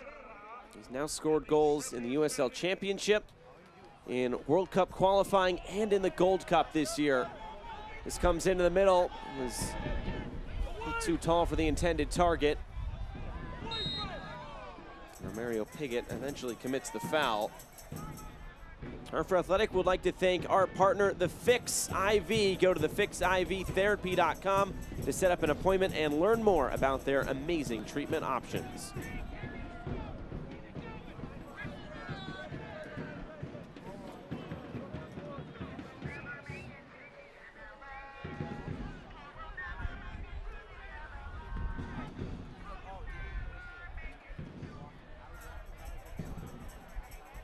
That assist does go to Danny Barrera.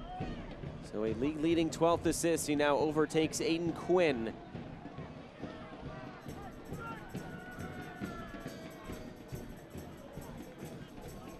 Our partner Dayhill Dome is holding a fundraiser to support St. Baldrick's Foundation to fight pediatric cancer. To learn more and support, go to dayhilldome.com/foundation.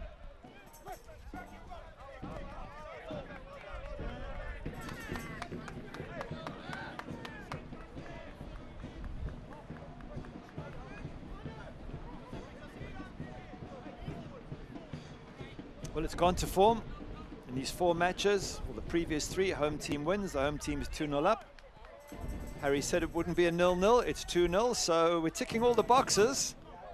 I guess for Charleston Battery now it looks like they're likely to finish behind Hartford in the table in 6th spot. Not the best of seasons.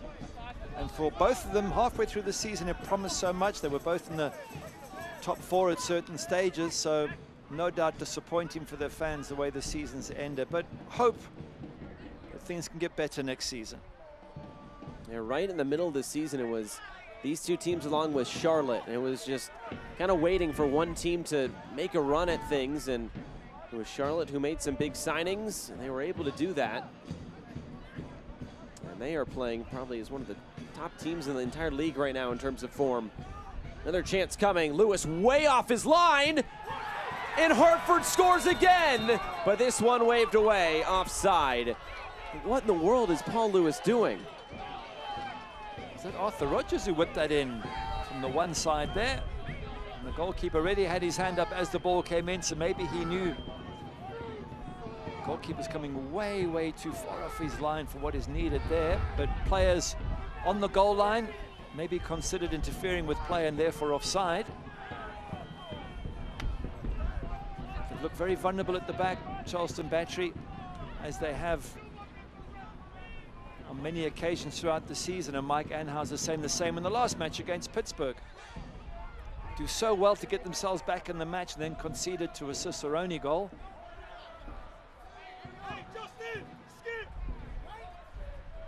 It looks like more subs coming on there, bottom left of your screen for Charleston Battery. Last throw of the dice, perhaps. Right through the middle, and there's Lewis sliding in. It's the one advantage of a wet turf. As a goalkeeper, you can slide out at pace. You don't want to get too close to that line, though. That's true. For Hartford Athletic, this follows a decent run of form. 2-2-1 in their last 5, 2 wins over their last 4. And the most wins over a 4-game stretch for them since going back to July. It was just that one stretch in August and September that really got them out of things, and they've been playing decently well as of late. Just a little bit too late. I guess for Charleston, it's the opposite now. This would be a 5th loss in 7 games if this result stands. And in that time, 20 goals conceded, 11 scored, so nearly double the amount conceded. Not the form you expect from a Mike Anhauser side and Charleston Battery in general, so it has been a disappointing end to what was a promising season. But given that they've never missed out on the playoffs before, no doubt that Mike Anhauser will strengthen this team and they'll be back flying next season.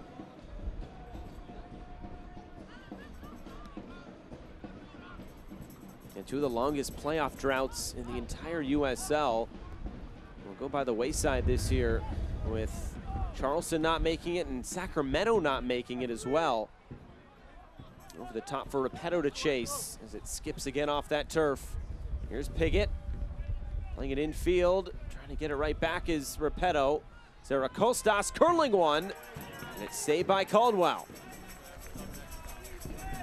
Yeah, straight at the goalkeeper, but the intention's good from Zaracostas. At least they're trying to work Jeff Caldwell, trying to get something going. But in the end, it was straight at the goalkeeper. You could even see the rain still falling. So, again, shooting at a goalkeeper in wet conditions, not a bad idea.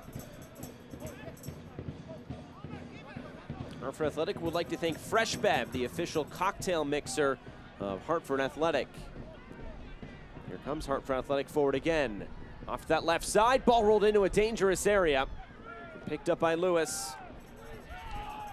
It was a little dangerous opportunity, wasn't it? Player down in the middle. And if they're going to slow things down, yep.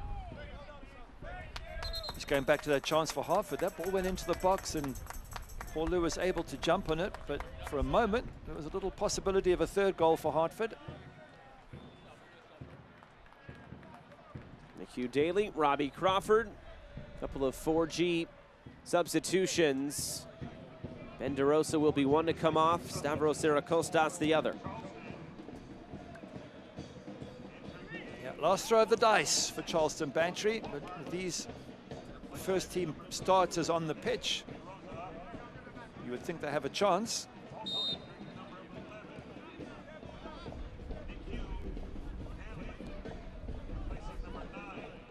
Hugh Daly coming off a goal last time out against Pittsburgh.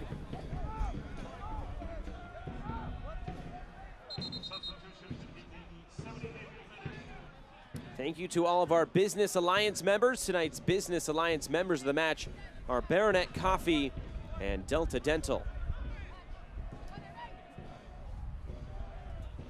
I'm guessing they'll go to 3 at the back now, Charleston, and just have Robbie Crawford sitting in front shielding the 3. And that will allow a little bit more in attack. End of the day, it doesn't matter whether you get beat 2-0 or 3-0. You may as well at least try and get yourself back into the game. And that's what Charleston Battery are doing. Remember, still one more game for both of these teams coming up on the weekend. Charleston, their home finale against Miami, while Hartford will travel a little bit south to take on Pittsburgh.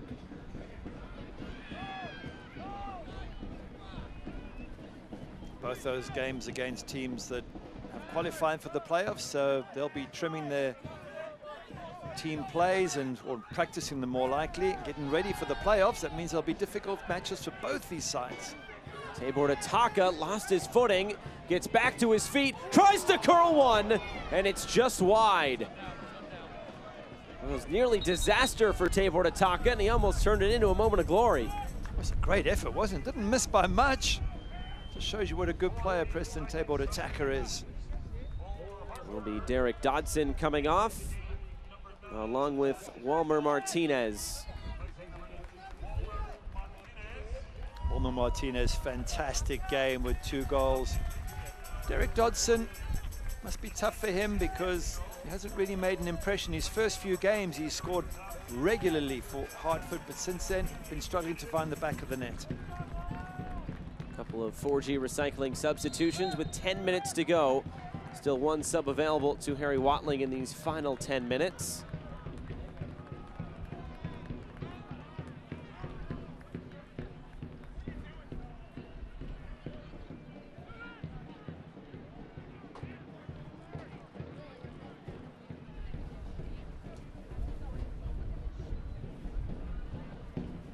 Download the official Hartford Athletic mobile app presented by J Restaurant, available for Apple and Android phones. It's the one-stop shop for all things Hartford Athletic and the easiest way to manage your tickets. Go to hartfordathletic.com/app.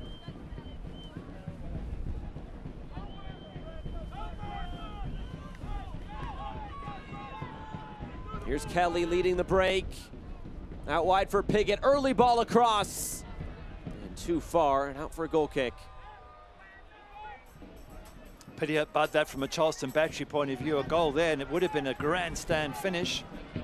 Just the quality of the ball into Repeto not good enough.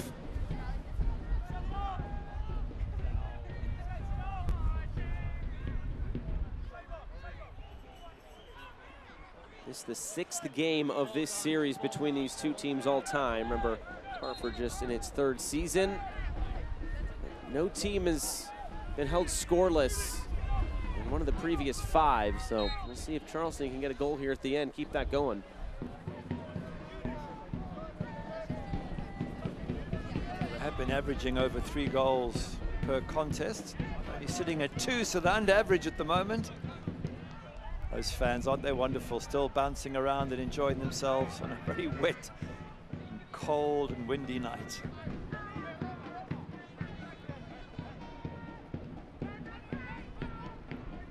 There they go. Brilliant. Applause to them. Love it. I don't blame them taking cover, though, during this rain, going under the tents. Only some of them, though.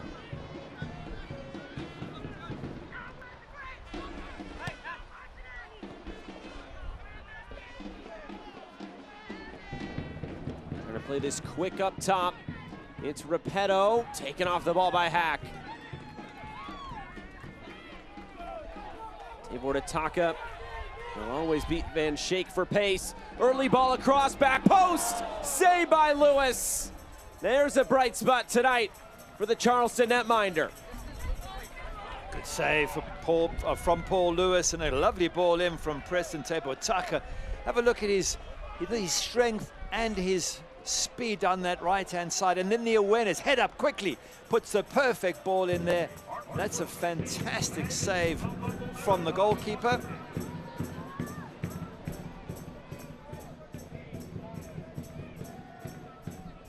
Another Bank of America corner kick with 7 minutes plus stoppage time to go. And Swinger. Did that stay in play? No, it did not. And out for another goal kick. Hartford Athletic would like to thank our founding partners, Stanley, Black, and Decker. Referee with a yellow card in his hand.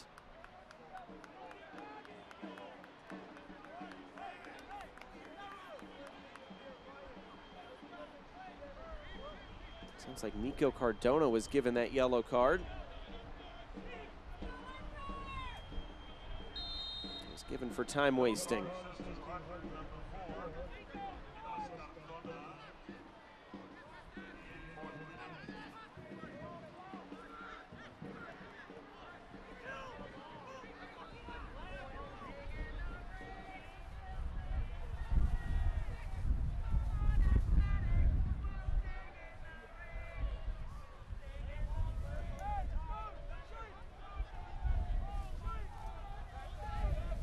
Hartford Athletic would like to extend a special thanks to our partner, Cone Resnick.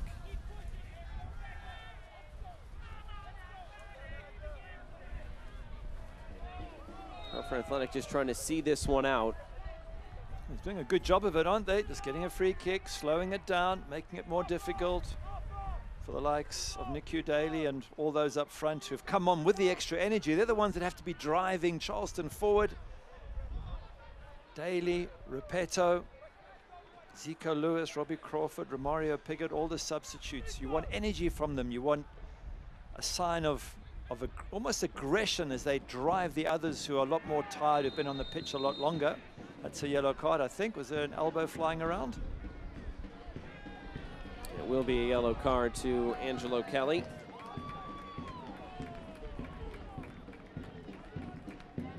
Again, Hartford just slowing the process down. They're in no obligation to rush to recover. You look at home and away form for both of these teams, at least in the Atlantic Division. Other teams kind of move around in the top four and, of course, in the bottom two, but these two teams staying strong in 5th and 6th in terms of home and away form, respectively. Yeah, I was having a look at their expected goals for both sides and expected points. It's a measurement of where they should be in the table. They both should have 36 points, and they both actually have 37 coming into this game. So they're just above where they should be. And that suggests there's nothing exceptional about either side. And I don't mean that in a nasty way, but exceptional teams have a lot more points than are expected. That's like the Phoenix Risings and El Pasos and Tampa Bays. They are just where they expect to be, which means they're playing to an average level. Here's Failing. Kurt Burke Failing, setting this on goal and trying to test Jeff Caldwell, who's able to get down and make the save. He does, but for a moment it just slips free. Have a look at the goalkeeper here, who's normally absolutely flawless. Comes in, it dips at those, it goes, and it's actually his knees behind him that save the ball going through his legs. Have a look, goes through his arms, hits the knee at the back, and that's why goalkeepers generally, when they dive forward, they bring their knees behind them as extra cover. Elney, quick ball across, and cleared away.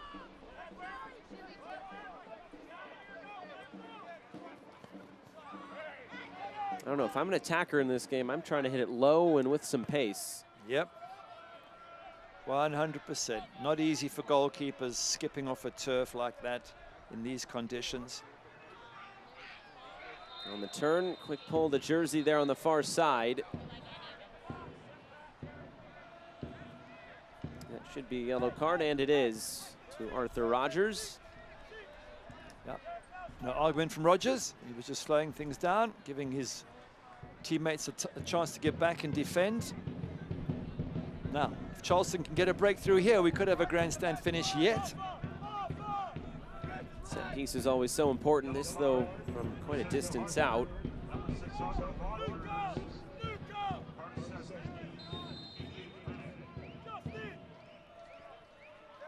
Played square for Van Schaik. Trying to switch the point of attack. Failing. Nothing really comes of that set piece.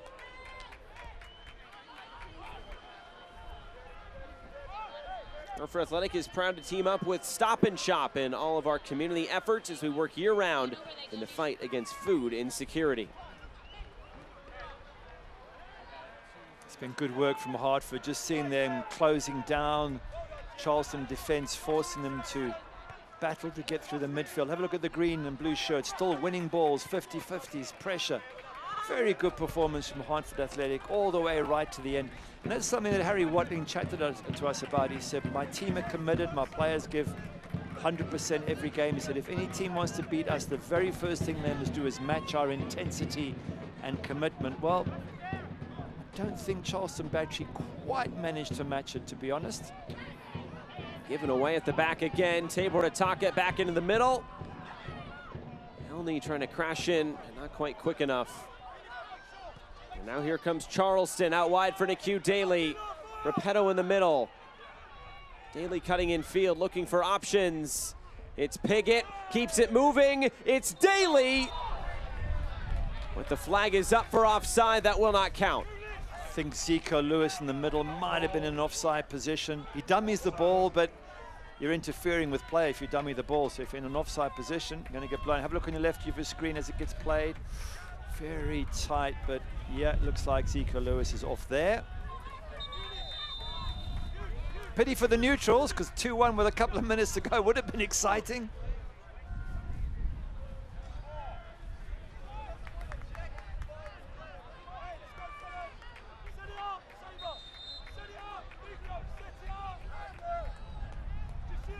Caldwell will send this downfield.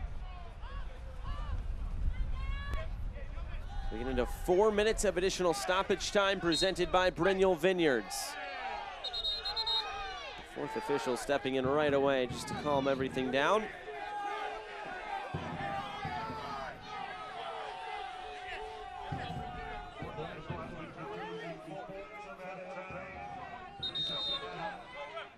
Hartford just slowing it down. Charleston Battery trying to speed it up. Things getting a little bit chippy, as they do towards the end of most matches in these circumstances.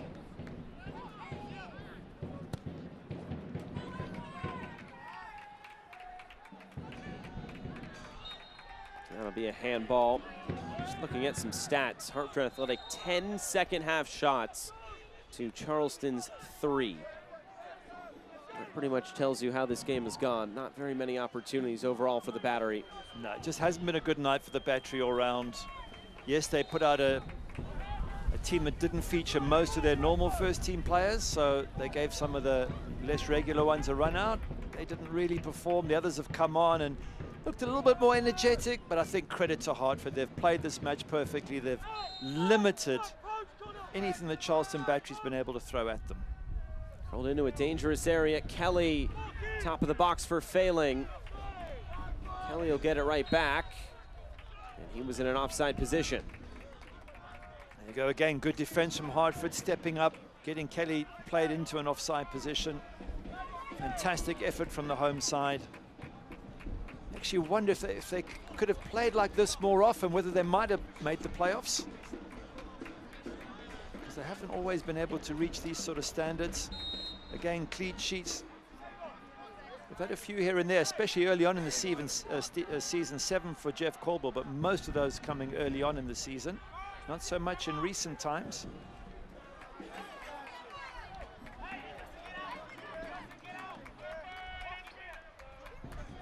In terms of clean sheets, won a couple of games ago against Loudon, but other than that, you've got to go all the way back to 15th of September against Real Monarchs, another team from the bottom of the table, and back till July when they played Miami.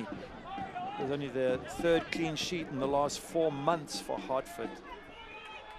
So this is a much better performance at the back from the men in green and blue.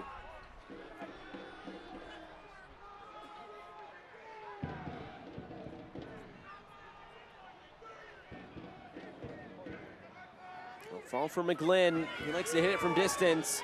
McGlynn shoots and it was blocked down. Had Lewis scrambling.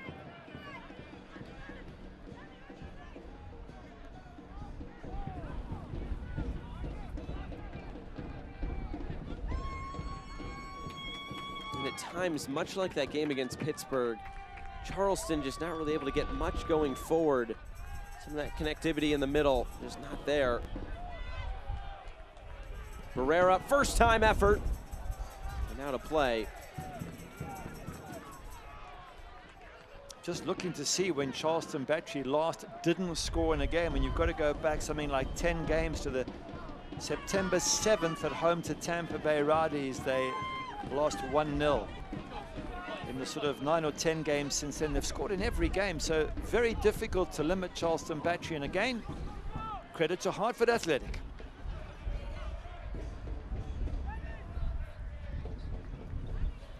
Trying to play this through. Lewis will scoop it up. Just a few more seconds remain. One more attack coming for Charleston. There is the final whistle. And Hartford Athletic close out their home slate in 2021 with 3 points. 2-0 winners over the Charleston Battery. Yeah, good result for Hartford Athletic, and they now go 3 points clear of Charleston Battery. They got that 5th position and should be able to hold on to it. For the season, 50 goals scored, 50 conceded, 0 goal difference. But this is a fantastic clean sheet for Jeff Caldwell, and I think he's hugging his defenders and saying, hey, you're the ones who limited the number of saves I had to make, and well done to Hartford defense. It was a wet and windy night, but Hartford Athletic able to take 3 points out of it. It finishes Hartford 2, Charleston 0. We'll come back and wrap things up right after this.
Back here at Dillon Stadium to wrap things up. The players going over and appreciating the fans for sticking out through the Nor'easter tonight here in Hartford.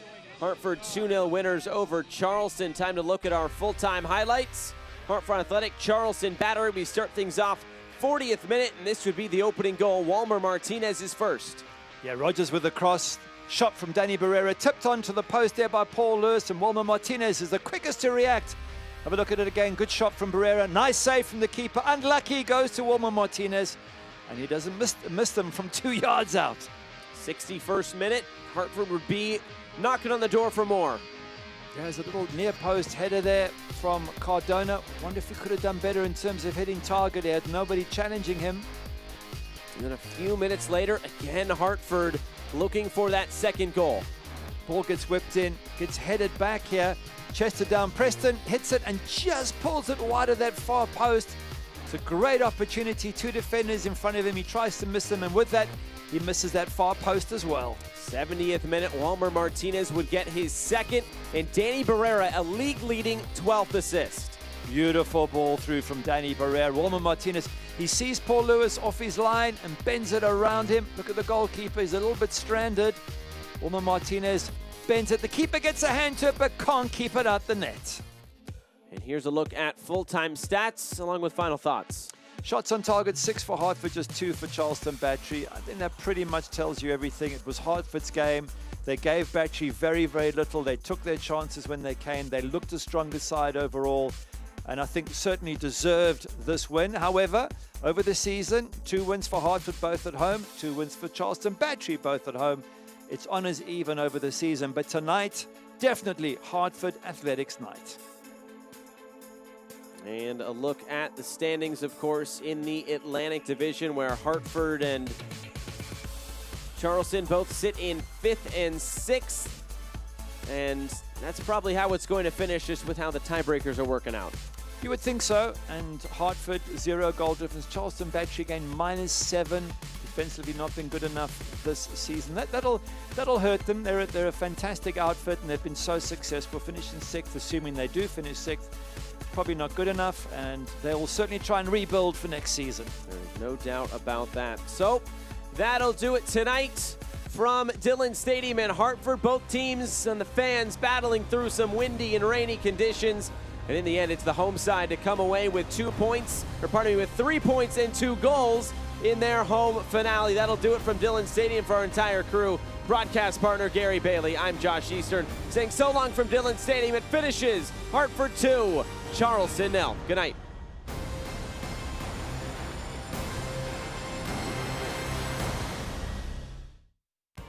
This copyrighted telecast of the United Soccer League Championship cannot be retransmitted, rebroadcast, or reproduced without the expressed written consent of the United Soccer League Championship.